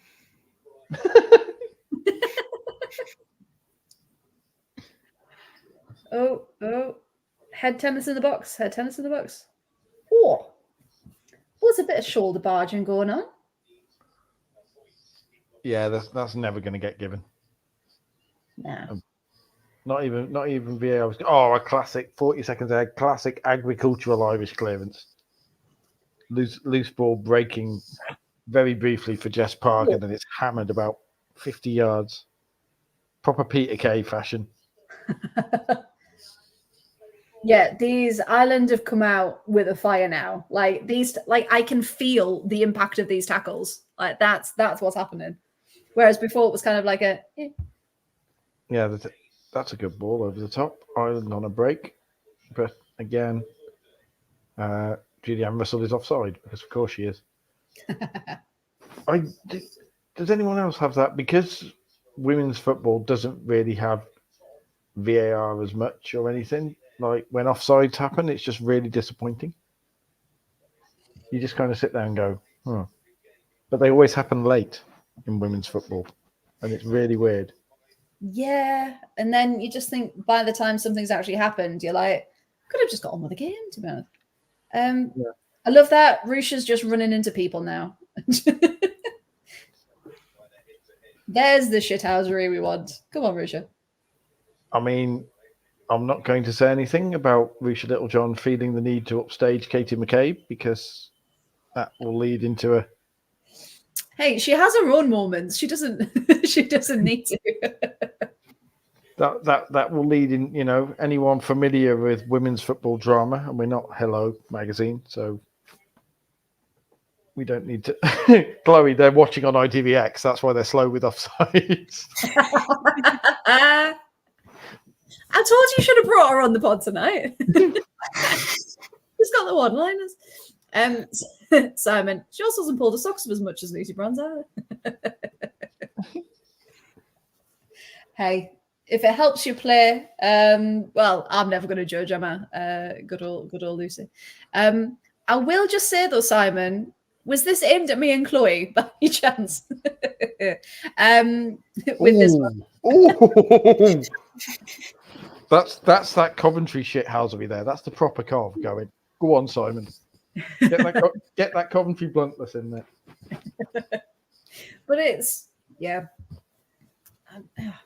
I try and force my bias back when we're on and try and have a good discussion, but my heart sometimes gets the better of my head. I will say, by the way, when we were talking about it earlier, and you were talking about sometimes there's a reluctance for fans of your own team to criticise certain players. I'm sat there like, hold on, your teams are Sunderland and Villa. I've seen Sunderland and Villa fans. They are not the most forgiving of fan bases. I mean, I thought we in Coventry were bad, but I've seen some of the comments, you know, like because obviously following Anthony and Roker Report and How Way the Lasses, I've seen some of the things they say about their team and some of the stuff they write, and I'm like, and people say I'm harsh. Like, I think there's a line, isn't there, between being truthful and just being horrible. Like if you've got a point and you're being constructive, and you're doing it the right way, point it out. Like if someone's rubbish, explain why. Not just like, they're useless or whatever. Okay, but why? Give me a reason. Like, do that thing. It's a bit like when kids say, but I don't like it. Well, why? Give me a reason. If you can reason it out, absolutely fine. And it's that art, especially on social media, has been lost of actually having that art of conversation and that difference of opinion. Because now people just want to jump down your throat and have an argument and call you all sorts. Doing that, Emma. That was wow. Am I in the middle of like Villa on Villa crime here? No. So that might have came out wrong if you don't know what we're talking about. Emma has had a bit of a week on Twitter, haven't you? Tell the people. So I don't even remember who posted it now. I think it was TNT. So on Wednesday they posted that Gareth Southgate was the only English manager to have got to 2 major tournament finals. I think that was the post. I'm close enough anyway. Yeah, so Beth Mead retweeted it, right? And said something like, I beg to differ. So then I retweeted that and I was like, all they needed to put was men's. And now all these like old men in the comments are coming at me saying that I'm a misogynist. And I was like, well, I'm not. And they were like, but the statement's correct. I was like, no, all we're asking for the statement to be correct because it's incorrect right now by it not saying that Serena Wiegman's done it as well. Like, all you needed was men's, and they're like, but the Euros aren't major. I was like, but they are like. Because they were saying as well, weren't they? Like, well, it's obvious because it's a picture of Gareth Southgate. Therefore, they're clearly talking about the men's team. And it's like, but if it was a picture of Serena and it said, you know, she's obviously now, but, you know, she's the only manager to do it, then people would kick off because, again, people in the comments were going, oh, well, no one's bothered if it was the other way around, blah, blah, blah, trying to, you know, stop taking it away from the men. And it's like, yes, you would have been. Yeah. The amount of fragile men out there. And it was those fragile egos that were the people calling Emma out, saying she was crying and whatever. And it's like, but we're just trying to correct it. All you had to do was put men's. Yeah, exactly. It would be true. But yeah, there's so many people that jump on for an argument, and it's ridiculous. Here's a bit of Twitter wisdom, by the way, for everybody. You guys can probably relate to this. You know sometimes what responses people are going to make if they have pictures of a player and mention what team they support in their Twitter name. They're going to be arseholes. Like 9 times out of 10. The women's football rule is if they have pictures of a player and they have some sort of mention of it in their Twitter name, or you know, it's like, I don't know, Sarah AWFC or Liam BRFC or something. You're like, oh yeah, I know what you're going to get. Jess Naz is on, by the way. Thank you, Chloe. Yeah. See, I was thinking, is it a goal? Is it a what's going on? On for Russo. Thank you.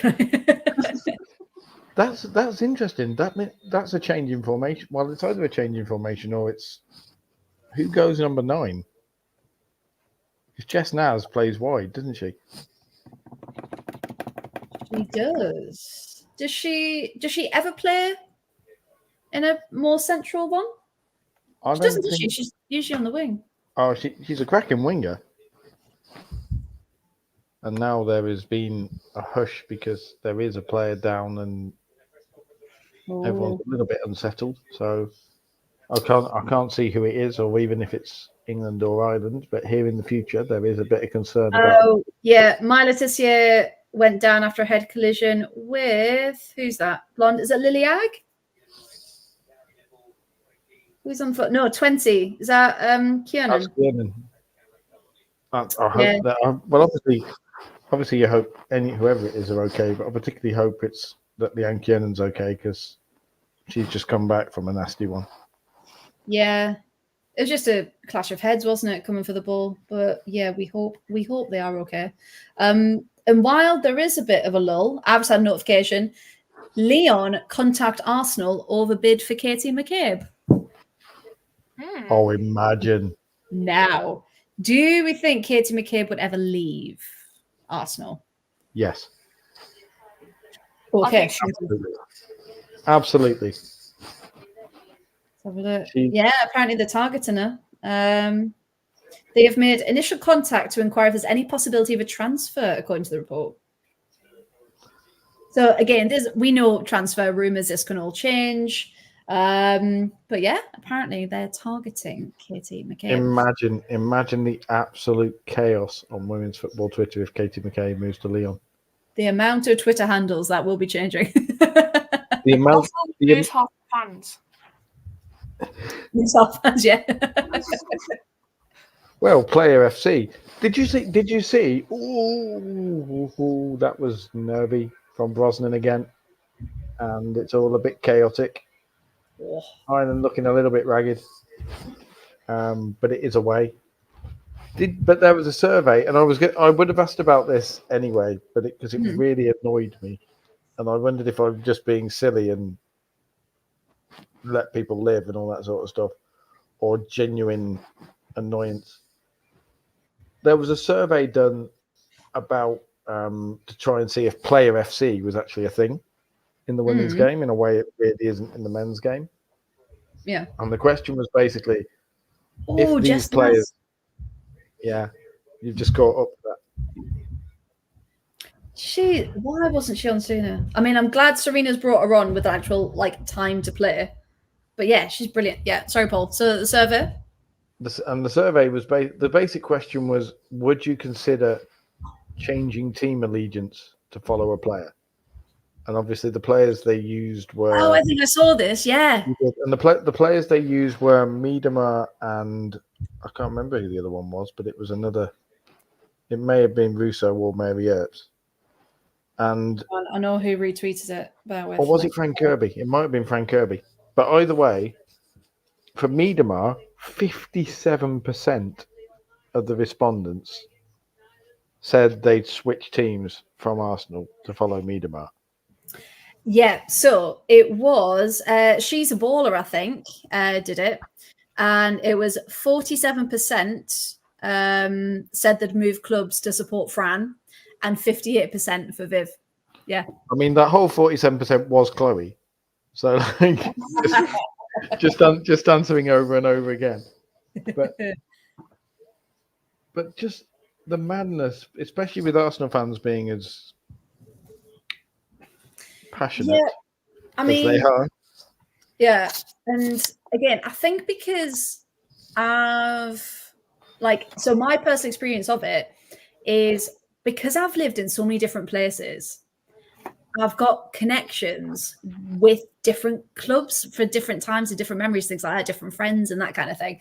So I think for me, as someone who doesn't live where they grew up, who doesn't live where they went to uni, like I'm a bit of a nomad, really. Whereas I know if you've lived in North London all your life and like you're Arsenal through and through, that might seem horrendous. Or if you've only ever supported like Man United, for example, and that's kind of your one club, nothing will change it. But for some people, me, I've kind of, as I've grown and moved different places, I've then connected with different teams. So it's like you said earlier, so I grew up in the Northeast, so Sunderland will always be my team, but then lived in Birmingham for uni and for work and things for about 7-8 years. So fell into Villa there. But then because I've had these experiences, I will have a Barcelona shirt, I've got an Italy shirt, and they, to me, represent the players I support and the memories of it. So I can see in a sense why people would maybe not change club. That's a bit extreme.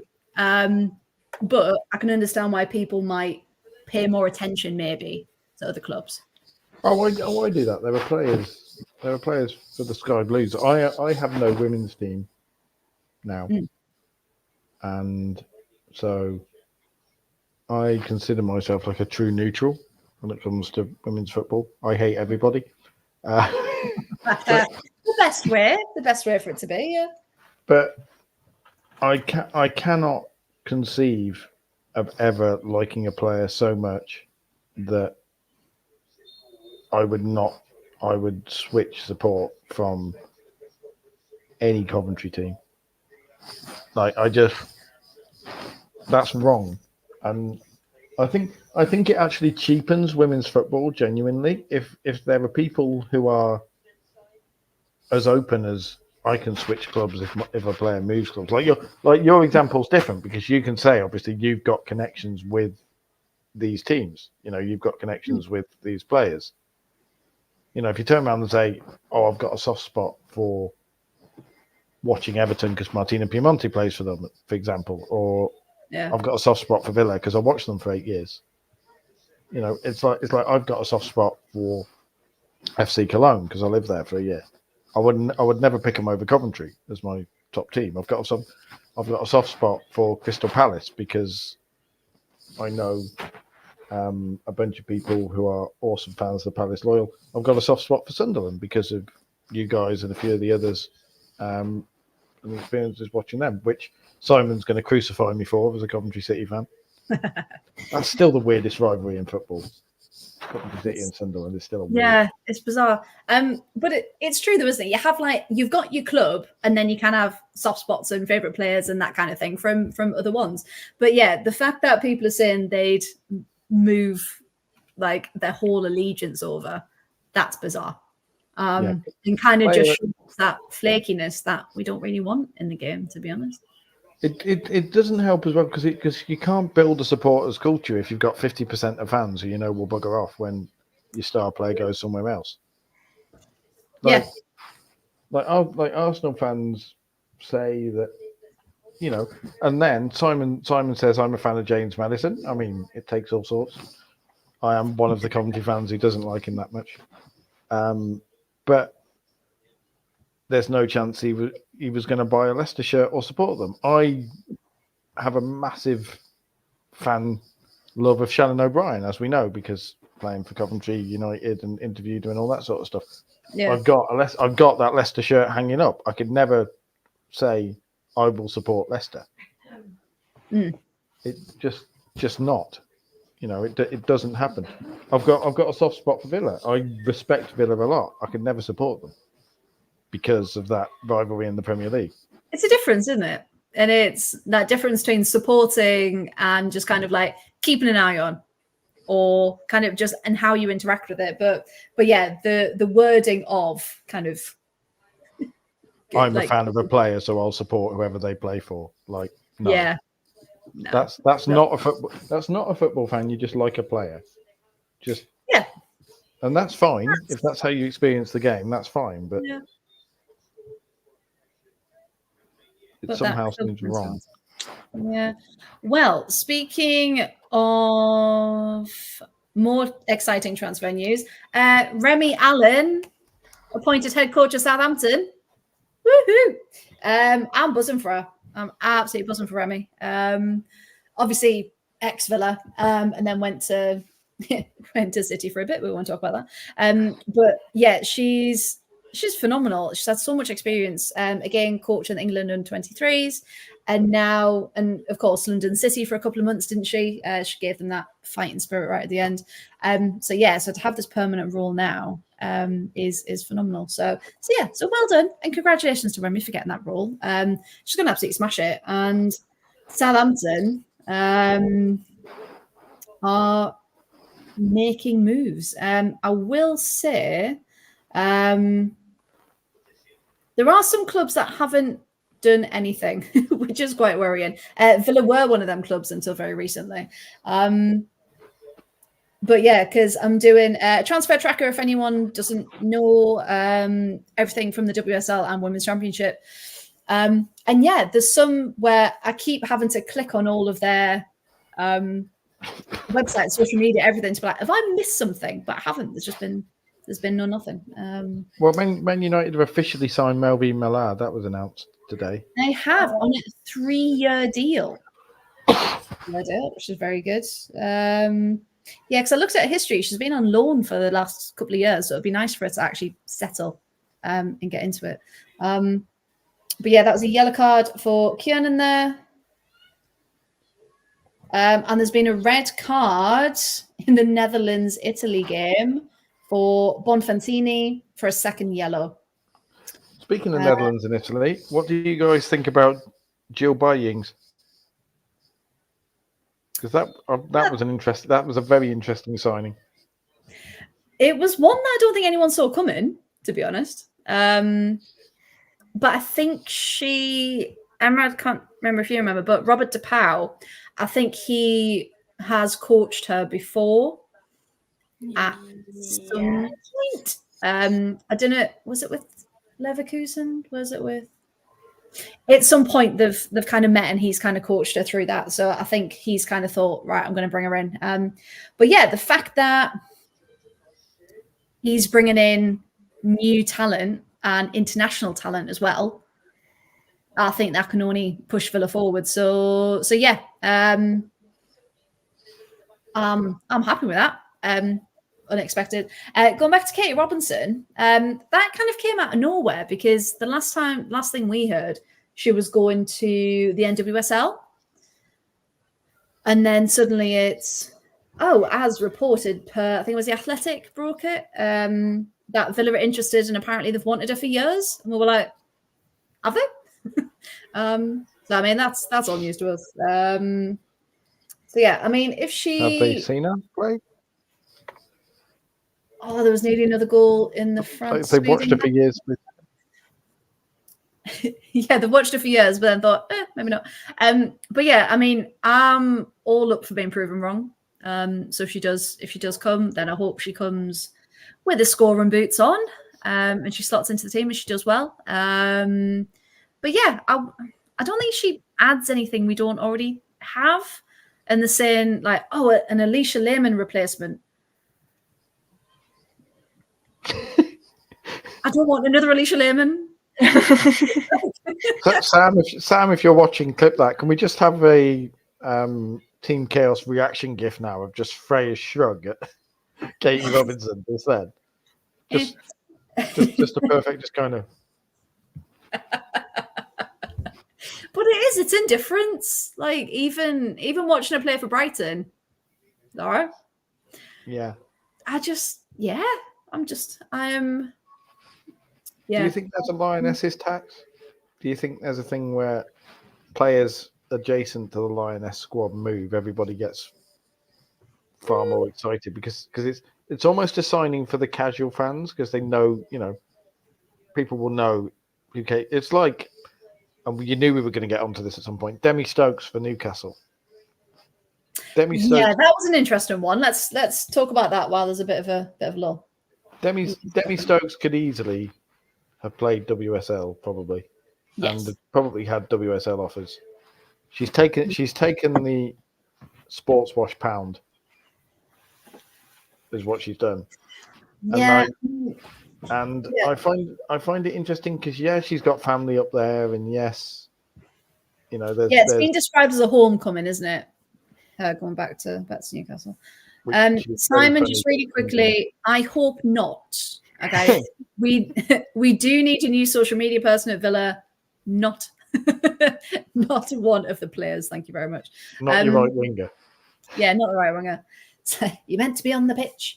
But yeah, Aggie Beaver-Jones looks like she's getting ready to come on.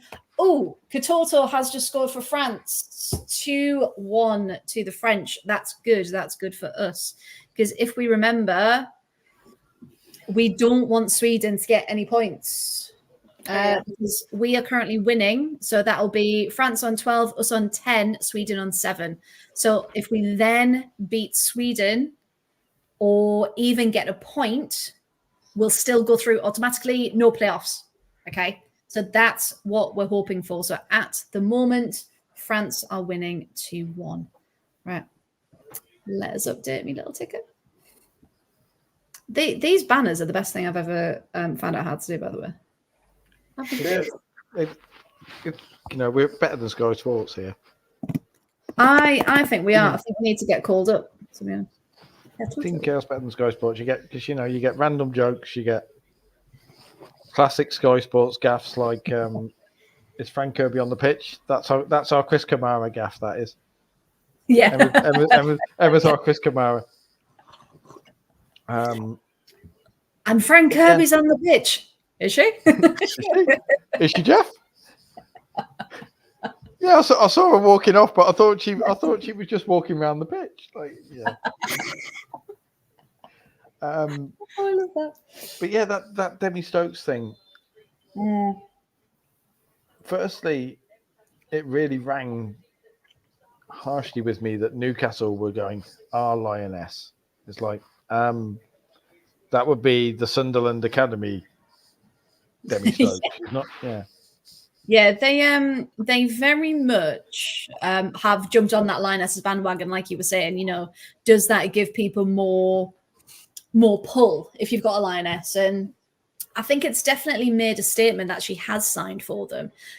Because again, just jumping on the transfer tracker really quickly, Newcastle was always, a girl I used to go to school with played for Newcastle. And it was seen as, it was a club that was, making its way through the tiers. It was competitive. It was good, but you still had a chance if you were local. Now, ahead of this season, I've never screen shared on here before. Can I screen share?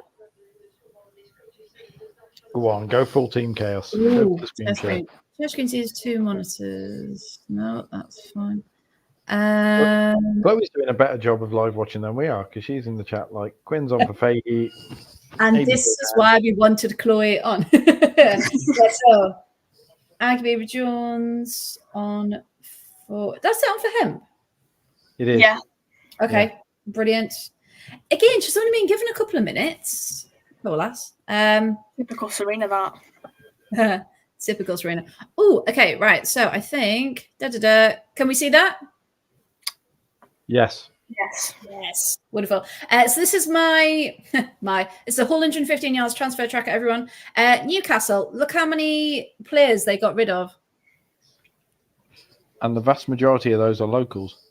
Vast majority local lasses, yeah. So they've all gone to what? 1, 2, 3, 4, 5, 6, 7, 8, 9, 10, 11. 11 out. And the people have brought in Bristol, Durham, Reading, Demi Stokes, of course, and Claudia Morn from Sunderland. So yeah, so that that was a big one. But as we mentioned last time, it was very much a did the club maybe not step up and offer her maybe what she expected, or was it the fact that Newcastle came along and went, we can offer you this, we can give you this money? That's a strike from England, but then about 40 seconds, 40 foot wide from Chloe Kelly. So it looked interesting until you realised where the ball was going. But put it this way: I still had a team here, and was involved around it. Cara Milne Redhead is one of the players who went from they signed last season. Now, Yes. With the greatest of respect to Cara Milne Redhead, she couldn't get into the Coventry United team that only got 7 points in the Championship. That's the level we're talking here. Right. Okay. In the third tier, she was being paid 25 grand a year in a house, which is Wow. more than, and we've seen Blackburn talking about how they only intend to pay their full-time players 9 grand a year. 9 grand. Yeah. So that gives you an idea of the amount of money being thrown at Newcastle for sports washing because of all the things with the Saudi regime about allegedly killing journalists and all the sorts of things that we will be careful about mentioning, but we know. Yeah. And the thing that rings so untrue with me about Demi Stokes, and I was wondering if you two felt this as well, as people probably better placed to comment on it than myself, is Demi Stokes being a proud out woman. Obviously, she's recently had a baby with a partner, and taking the money of owners who refuse to accept her right to exist seems, even allowing for the homecoming and stuff. I just find it interesting that someone who is a proud LGBT person would consider and be able to take the money of owners with that background and with the knowledge that she would definitely not be accepted if Newcastle women were ever to be showcased by, in Saudi Arabia or whatever, or the owners turn up. Just that knowledge that there will be people among the ownership group who will see her as a lesser person. And she will be interacting with people who, might have bigoted thoughts about her. I just find it interesting because I mean, fair play to her. I don't think I could do that. And I think I just think there's a conversation to be had about what Newcastle's owners represent and what women's football is trying to represent, and the fact that the media are painting Newcastle as some kind of success story when the money comes from a very dark place. It's hard, isn't it? Because there's a couple of ways to think about it, in the sense of she's there to do a job, and can professional and personal be separate in a sense? By the way, Ireland have scored. Oh, what? And it is the substitute. Right in the middle of a serious conversation. Right in the middle of a serious conversation. So yeah, 3 minutes and 8 seconds. Yeah, same. Yeah, you'll I'm glad there's a towel to rinse the ball off. That's nice. Well done. From Megan Campbell throwing. Of course it is. She's a machine, isn't she? Like, That's a cracking volley. Why wasn't that cleared? Why was that not cleared? What's going on? Millie Bright, where was your head? What was that? And that is the end of the game as well. So, I mean, they got something back. They got something back. They were fighting for it.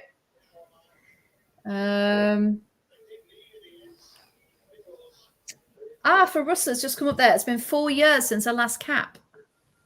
oh, well, So that's lovely. to come on and score, that's impressive. Okay, I'll give her it. That's right. Back to the serious conversation now. That's a serious conversation. So I think it's a very individual decision, because I think a lot of people in the LGBT community, kind of myself included, like, it's very hard to, I don't know, you know what spaces that you feel accepted and comfortable in.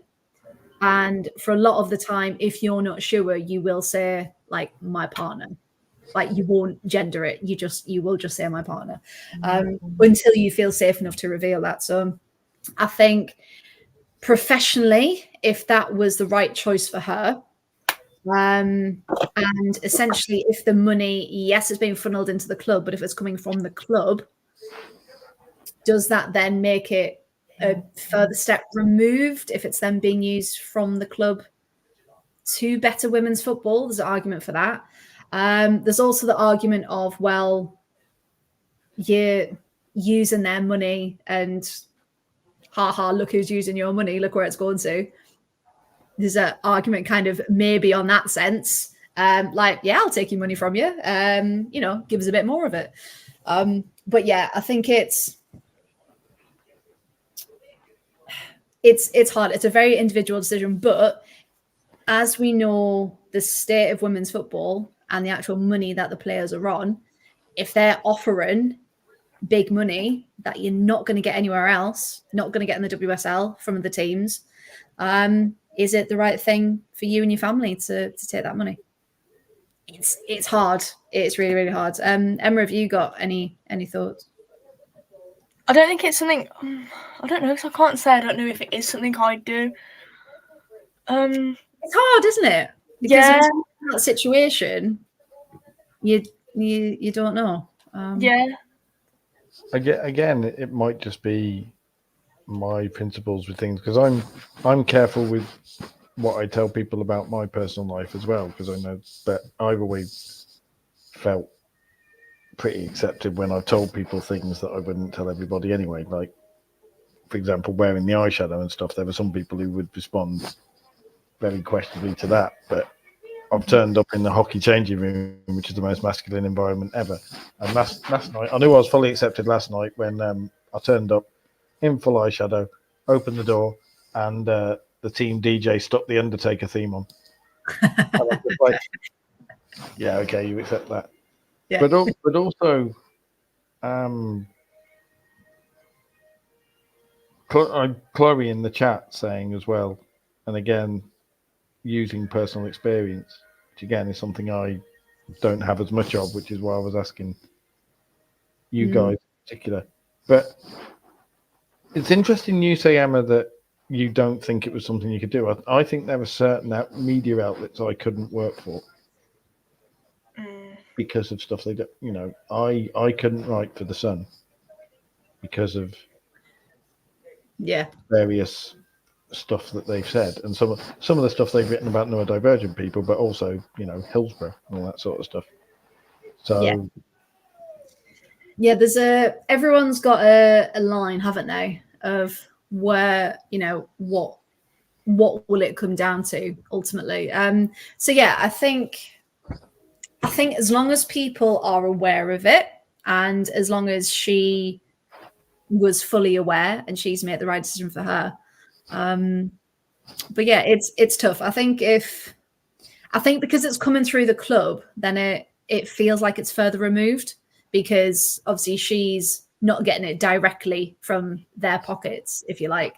So yeah, so maybe it's a bit better in that sense, because then it is just wages, because you're going there to do a job, and hopefully, she gets the chance to, come back and get integrated into the team, and maybe she wouldn't get that opportunity. Or maybe other clubs didn't come forward. We don't know, do we? But it's very much being painted as a homecoming, which, as you rightly said, Sunderland would have been a homecoming. But she did grow up in South Shields. So that's kind of where that Newcastle tendency is coming from. But that was one that we really didn't see coming for Demi Stokes. And like we mentioned, Claudia Morn gutted that she's gone there. I will say, however, Portsmouth women, social media are doing brilliant. They're the stories that we want to see. So if you've missed it, we talked about it before. They've gone full-time professional. They've hired extra backroom staff. They're really going for it to make the most of their women's team getting into the championship for the first time. Nottingham Forest as well in the third tier. And Nottingham Forest, yeah. And will play all their games at the City Ground. Yes. As well. Yeah, they will. Which, again, is fantastic when you've got these clubs willing to put the time, the effort, the money, the everything into their women's team. But then on the other hand, you've got Blackburn and Reading and Sheffield to some certain extent. All of these clubs just kind of, it feels like they don't care as much. I will say though, Southampton. So if anyone from Southampton social media are listening, can you please start putting things on your Twitter and your Instagram, please? Because the news articles on your website, I don't get notifications for them. I get notifications for social media. So I missed quite a few because of that. So we've got Southampton. I've got Rachel Rowe from Rangers. They've got Freya Gregory from Aston Villa on loan. They've got Fran Stenson and Tara Bourne from Sheffield United. But again, Sheffield, they haven't announced anything officially. It's been the players themselves announcing their departures. And you just think, if the players are announcing their own departure, what's going on? What's going on? Yeah. They haven't appointed a new manager either. No, they haven't. And yeah, I think the fallout of the horrible events there last season is properly now coming in. Thank you, Chloe. But yeah, no, it is. It's very much, because I think 6. I was just counting there. 1, 2, 3, 4, 5, 6. Yeah, 6 players have announced they're leaving on social media, and it hasn't been picked up on by the club at all. And it's just Best Trainer joining Brighton, by the way. That's a left field. Yeah, I mean, from Brighton's perspective. Yeah. Can we just have a minute for how many players Brighton have signed, by the way? Because they've almost replaced everyone that's left. Let me have a look. Let me count. So they lost 1, 2, 3, 4, 5. So 5 players left.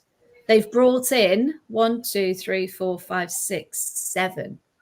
They've brought in 7 players. I think Brighton, I'm going to say it now, dark horses for next season. I can really see it. I would have challenged you on that until their new manager appointment. Dario Vukovic is a very interesting manager appointment indeed. Yeah. Do you know much about him, Paul? He's been in the A-League the past few years. And he has been very successful in the A-League, and there was talk around him being a candidate for Australia as well to manage his national team. And all sorts of kind of buzz around him. And I think he could be another Robert Villaham. I think he's the kind of manager who will come in relatively unheralded and impose his style and impose his personality for good or bad. Because I will say, well, I know about the talk around him, but I don't know a huge amount about the way he personally interacts with players or anything. But he has been compared to Ange Postecoglou in the way he interacts with players, which is a massive positive, I think. Yeah. If anyone's seen Postecoglou's punditry on the Euros, it's amazing. It's very Australian, but it's very good. Yeah. But and also they haven't announced Liz Turner leaving yet. They were supposed. No, everyone's convinced she's going to United, aren't they? That's the rumor so far. And it's just not happened yet. And I think I wonder if the certain chat around Man United and agents saying it's a shit show and agents are actively advising their players not to go to Manchester United. Speaking of that, did you see the excerpt from Dominic Janssen, her interview? Apparently this was all arranged in January when United might have still had a chance for Champions League. So she's on the record saying, 1 year without Champions League's okay, but we should be fighting to get in amongst it and be back for next season. So essentially, if United don't get it, she's off. And rightfully so, because she should be in and amongst it and have those high standards. Well, yeah, because Mary Earp's statement was beautifully. I don't think she wrote that. I refuse. I don't think Mary Earps wrote that. I think that was agents writing that to put as much of a gloss on her departure as possible. I think her statement, where it was written as myself and the club are at different points in our career or different points in our development, I think it was. Yeah, it was something about developing in different ways or something, wasn't it? Kind of their outlooks were. What that was I'm not hanging around while you sort your shit out. Yeah. Basically. And it's true. Why should you? And it annoys me that all the focus is still on teams like Man United and the expectation that they're going to sort their shit out, because they're not. Not while they have the polar necked word beginning with P. Well, speaking of that polar necked man, did we all see that they're apparently in talks with another manager? Can't remember his name. Is it? Where was this? How did I miss this? I don't know how you missed it, actually. I don't know why it wasn't in the chat. If anyone knows it in the chat straight away before I get to it. Apparently they're in talks with someone. Is he at Wolfsburg? I think it's at Wolfsburg at the minute. To take over. Oh, the Dutch bloke, Tommy someone. Yeah. But yeah, apparently that's the rumor. They're in talks with him for when his contract at Wolfsburg ends. And so if that doesn't say you've got a year, but you're gone. I've seen that now. Yeah. Who is that? See, Google come back in. I had to Google it. Tommy Stroot, it was. Tommy Stroot, that's his name. Yes. But yeah, apparently that's the rumor. So right, if you were Mark Skinner, I know you'd hate that, Paul, but if you were, and people are already talking about, well, you would, of course. But if you were this current Mark Skinner and they're already talking about your replacement, what would you aim to do with this season? Sorry, I'm just waiting for my advisor Nancy to finish explaining. Oh, I will just say before we forget, that was Aggie Beaver Jones. That was her first. That's her debut. Yay! Hallelujah! So, finally, Aggie, you got on. I love how we're full team chaos. We're just all over the place. If people tune in, expecting to hear just the structure. It's like, oh, they're talking about England. No, they're not. They're talking about Man United. And there's a cat yelling. That's why I stopped tweeting updates. I was like, we're here. We're having a chat. We're talking about everything all at once. Everything, everywhere, all at once. That should be our new slogan if it wasn't already copyrighted. But yeah, so what were you saying, Paul? If I was this Mark Skinner, I would be looking for a less demanding job elsewhere, ready to and updating my resume, I think, because I think that part of me thinks he realizes the writing is on the wall there, and the way his rhetoric has changed to be really defensive and really kind of manager under pressure-y. And he just keeps digging himself a hole. Oh, Man United don't turn up to lose games, lose 6-0 to Chelsea. It's like the universe is conspiring against him at this point. Well, I've completely forgotten my question. It was going to be a good one. Yeah, what do we think? So we've talked about social media teams before, and actually how much they can change and like unite that fan base and things. With United, there hasn't been any first day. Like, I know we've had international duty and things like that, but there was only that one picture of Dominique Janssen where it looked like she was in a cellar somewhere, with a very hastily put up United poster in the background to make it look official. But we haven't had any like, hey, United fans, happy to be like, there's none of the usual promo that comes with it. It's just all been all those AI things. So do we think, again, they're missing a trick there? They're alienating fans. Emma, what do you think? A deep breath says everything. And compose. Emma is a master of the use of silence to get an opinion across. Like, it's the drama in me. There she is. Dramatic pause. Pause for effect.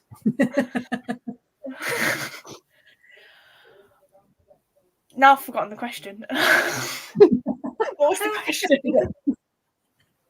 So teams that use social media really well. So we've seen like West Ham absolutely smashing it, Brighton is smashing it. But then you've got teams like United that have barely put anything up about their new signings, like just nothing.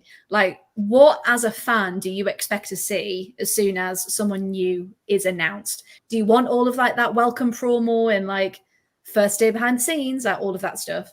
Or are you happy with just an announcement? No, yeah, you really want that like behind the scenes sort of stuff. Even if it's like just a photo here and there, like you want the announcement, the interview, and then like, I don't know, a training picture of them with the girls, that sort of stuff. Like meeting the team, like yeah. You don't just want the announcement and then that's it for 2 weeks. Like, yeah, we'll see you in pre-season. See you later. Yeah. Job. Yeah. It almost it takes away, because we always talk about how kind of women's football kind of, it brings you closer, doesn't it? Because you feel like, for rightly or for wrongly, but you feel more as part of the family. You feel more of part of his fan base. And yeah, I think especially if your socials are quiet and you've got a fan base that are like waiting for any kind of information, update, anything like that, it's really hard to then get behind it and get that passion back. Because we've said about Villa, haven't we? The women's page had only been updated, was it once or twice before all these signings came in? Whereas the men's side, it had like, double digit posts ever since the season ended. And it was just that disparity between the two. But I did have to laugh. There was an email went out from Villa saying, hey, your transfer window roundup. 2 things. And you're like, yeah, thanks for that. That was really worth the email come out. But yeah, I still not had that email, We still not had it. Nah, not important enough. It's probably in your spam. It's probably just went, nah, that's not important. It's only 2 things. It's not anything that you've missed. But yeah, you just wish, like, some teams have really like unlocked what it is to kind of engage fans, and then some teams are kind of just tumbleweeds, just nothing at all. From that perspective. Now, I think we talked about more things. London City have just tweeted, "See you tomorrow," with a signing hand. So I mean, I will say London City admin are one of the elite admins of the social media world. Do we agree? Which teams would rank the highest, do you think, when it comes to social media and engagement? Villa. Nice. It's not opposites day. I actually think championship-wise, Sunderland have been decent. Charlton have been absolutely smashing it so far this off-season as well. In the WSL, Chelsea, but they probably pay enough, and they'd be expected. You know, they're going to have about a staff of 10 people doing it anyway. Yeah.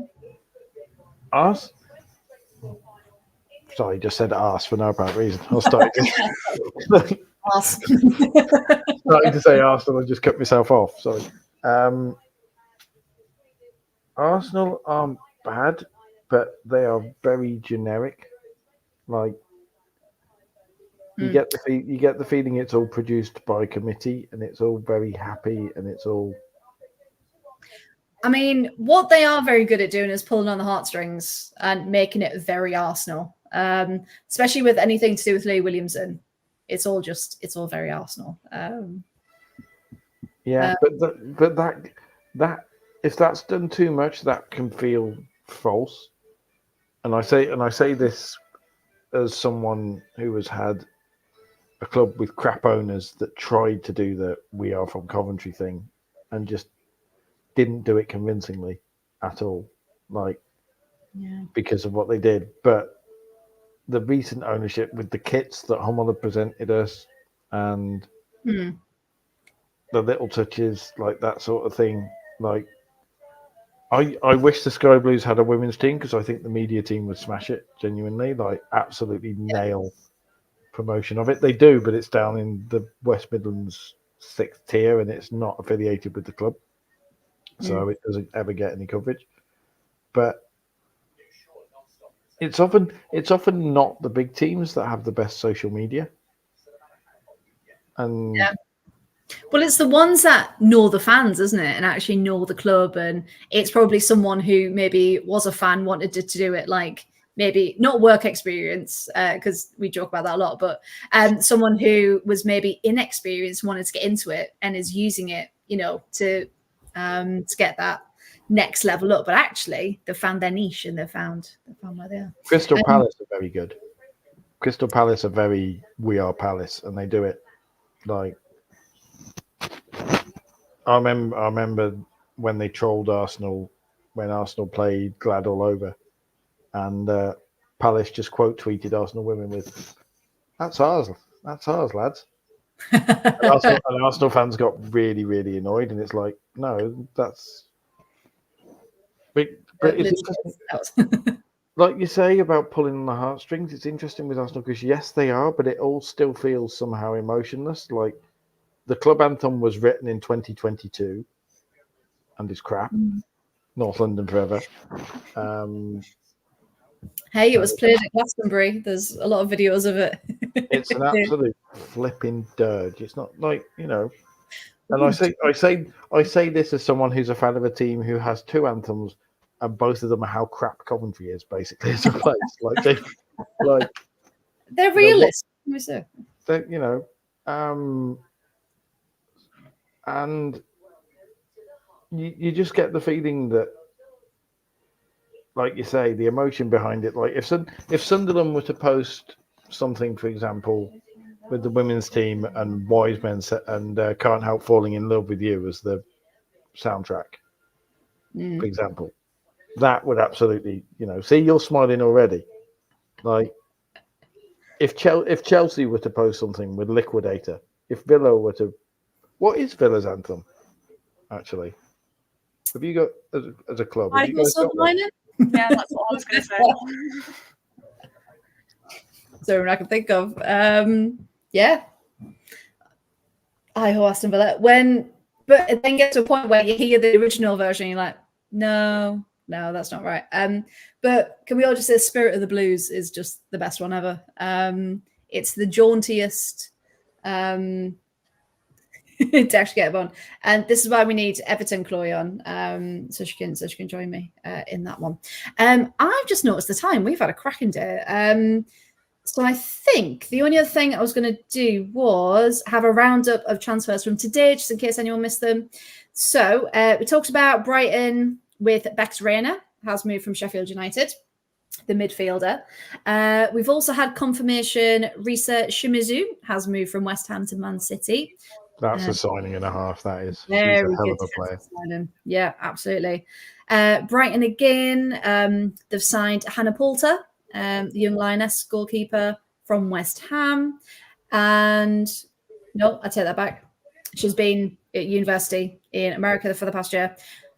Then my next one was West Ham. Have announced another defender, Chilean international Camila Saez is joining their ranks too. We've talked about Melvin Malar. Mel Phillis has gone to Charlton Athletic on a 2-year deal. She's gone back there from West Ham. We've talked about Remy Allen. And I think that was about it for today. Any other transfers that anyone wanted to talk about? Anyone that we haven't mentioned? There's an interesting one, Katie Bradley from the NCAA to Charlton. That one is a very interesting one to see what happens with that one. Yeah, because that came out. Was that midweek? Katie Bradley one came out. Yeah. Yeah, that'll be interesting. So Charlton have signed 3 players. They seem to have a burst of announcing their signings. Durham have got a couple of signings. London City have got 2. Newcastle obviously have got a lot. Portsmouth haven't announced anyone new, but they've done a lot of retained players and new signings. Sheffield haven't announced anyone, but lots of people have left, as we've mentioned. Southampton are on it. Sunderland have got 2 players. So yes, I want to know where Izzy Goodwin's going to end up. Yeah, will she stay or will she? I mean, if she does leave, she is a cracking signing for anyone who manages to get her. Do you reckon she's WSL ready yet, Paul? Well, I'm a bit biased because she's played for Coventry and I loved her, but yes. Yeah. I think maybe not as a starter, but no. To come on again as a player for a half hour. Sunderland? Would you take it to Sunderland? Yeah. We need a few more defenders. Talking to Ant and Charlotte, etc. earlier, and we were like, yeah, another couple at the back just in case for that bit of depth. But you look at some squads and some are still quite small squad wise. So it's go back to Villa. It'd be a heck of a move forward to go back to Villa as like your Rachel Daly backup. Oh, imagine that. That would be good. I'd have that. Learning from one of the best in the game. Considering what? We've lost Sai, so we're a striker down anyway. Yeah, exactly. Learning from one of the best in the game as well. Yeah, so Izzy, if you're watching this, you could debate and move back to Villa. That would be great. Thank you very much. And we could use like the height to kind of get that height average up a bit, because at the minute it's quite small. It's quite down there. And last question for you, Paul, from Simon. Paul, do you think DK will be able to get the ladies' team back as part of the club? I don't think he's that interested in it at the moment. I think, and it hurts to say that as a Coventry fan, but Coventry is like the Sky Blues have been pretty apathetic towards the women's team. Like Sisu were non-existent because they were just horrific owners anyway. And I've said on the podcast before, a name that Simon might recognise, Tynan Scope, who was the commercial director, has actually said at fans forums, "Why should we fund a women's team? You know, there's no demand for it," or something similar. Admittedly, that was a few years ago now. I think if the Sky Blues get promotion, then we'll see it happen. I think with Premiership money, I hope Doug King's heart is in the right place, and I think he's a savvy enough businessman that he will be one of the team owners that sees women's football, as now broken the dam, if you like, and someone has to get on that train. And I think he'll read articles like Tom Gary wrote in The Guardian a little while ago about how the WSL is basically mirroring the Premier League, but there are still Premier League teams with their women's teams right down in regional leagues, and think we don't want to be one of those teams. If there's a way that we can start doing a Southampton or a Sunderland or a Newcastle and build up. Because I do think Coventry, there's a rivalry between Coventry and Sunderland as cities, but I think they're very similar in terms of fan bases. They're both predominantly local. They're both very proud of, and have a connection with their teams. Yeah. And I think if the women's, as we've seen with Sunderland women's rise back up, I think that could easily be mirrored in Coventry, and I just hope Doug King would do so. Yeah, and that's it. It's getting the right head of football, getting ahead of women's football if one doesn't already exist, and actually have the right people actually backing it. If he's got any sense, he'll look at what Villa are doing. He'll just look up the road of what Villa are doing and go, yeah, there's a template for us to follow. Yeah, because even if they start with a pathway and they start with, they don't have to go, right, we need a WSL team, but actually put those plans in place to actually move forward and take those steps. So that circle means Emma's had enough of us, and she's gone. And to be fair, we should probably wrap up there, shouldn't we? But thank you to everyone in the chat who's joined us this evening. It has been a bit of a live watch along. It's been a discussion. It's been everything from the past week, and of course the ins and outs of the rules of what we're doing, qualifiers. Qualifiers, there you go. Now Emma has come back, but she's an empty screen. She might come back. She is. Hey, she's made it. So the final thing then. So this is Tuesday. So the Lionesses will go away to Sweden, and fingers crossed, like we said earlier, they win or at least get a point, and therefore they will qualify straight away as group winners, and they don't have to worry about the playoffs. Thankfully, so I don't have to explain those rules again. But everyone who played tonight, they're just swapping home and away. And these are all the teams that are in our league that will be affected. Now, did I have anything else to show you from those graphics? Don't think so. I think we're all good. Right, so the last thing to do then is... Dun, dun, dun. Oh, not that one. Match day 22. Where's that come from? Definitely not. All over the place. We definitely are Team Chaos.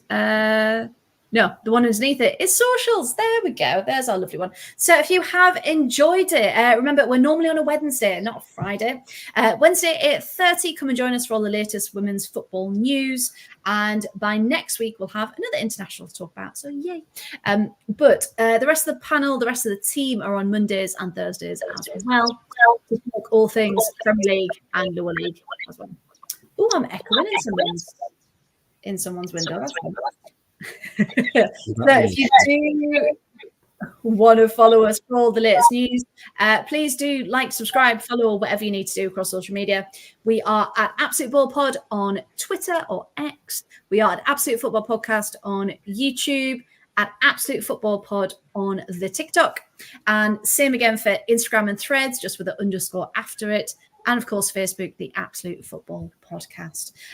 So please do like, share, subscribe, etc., etc. Now, Paul, thank you very much for joining me this evening. If people would like to see more of you, where can they find you? I'd be amazed if they would after listening to me tonight. But I am pick a side, point the right way. Classic Team Chaos. Hey, At Paul W Radio on Twitter. There you go. There we go. I do recommend following Paul because he's always a he's always a good laugh to follow. And Emma, thank you very much for coming on through all of the internet's loading circle of dooms.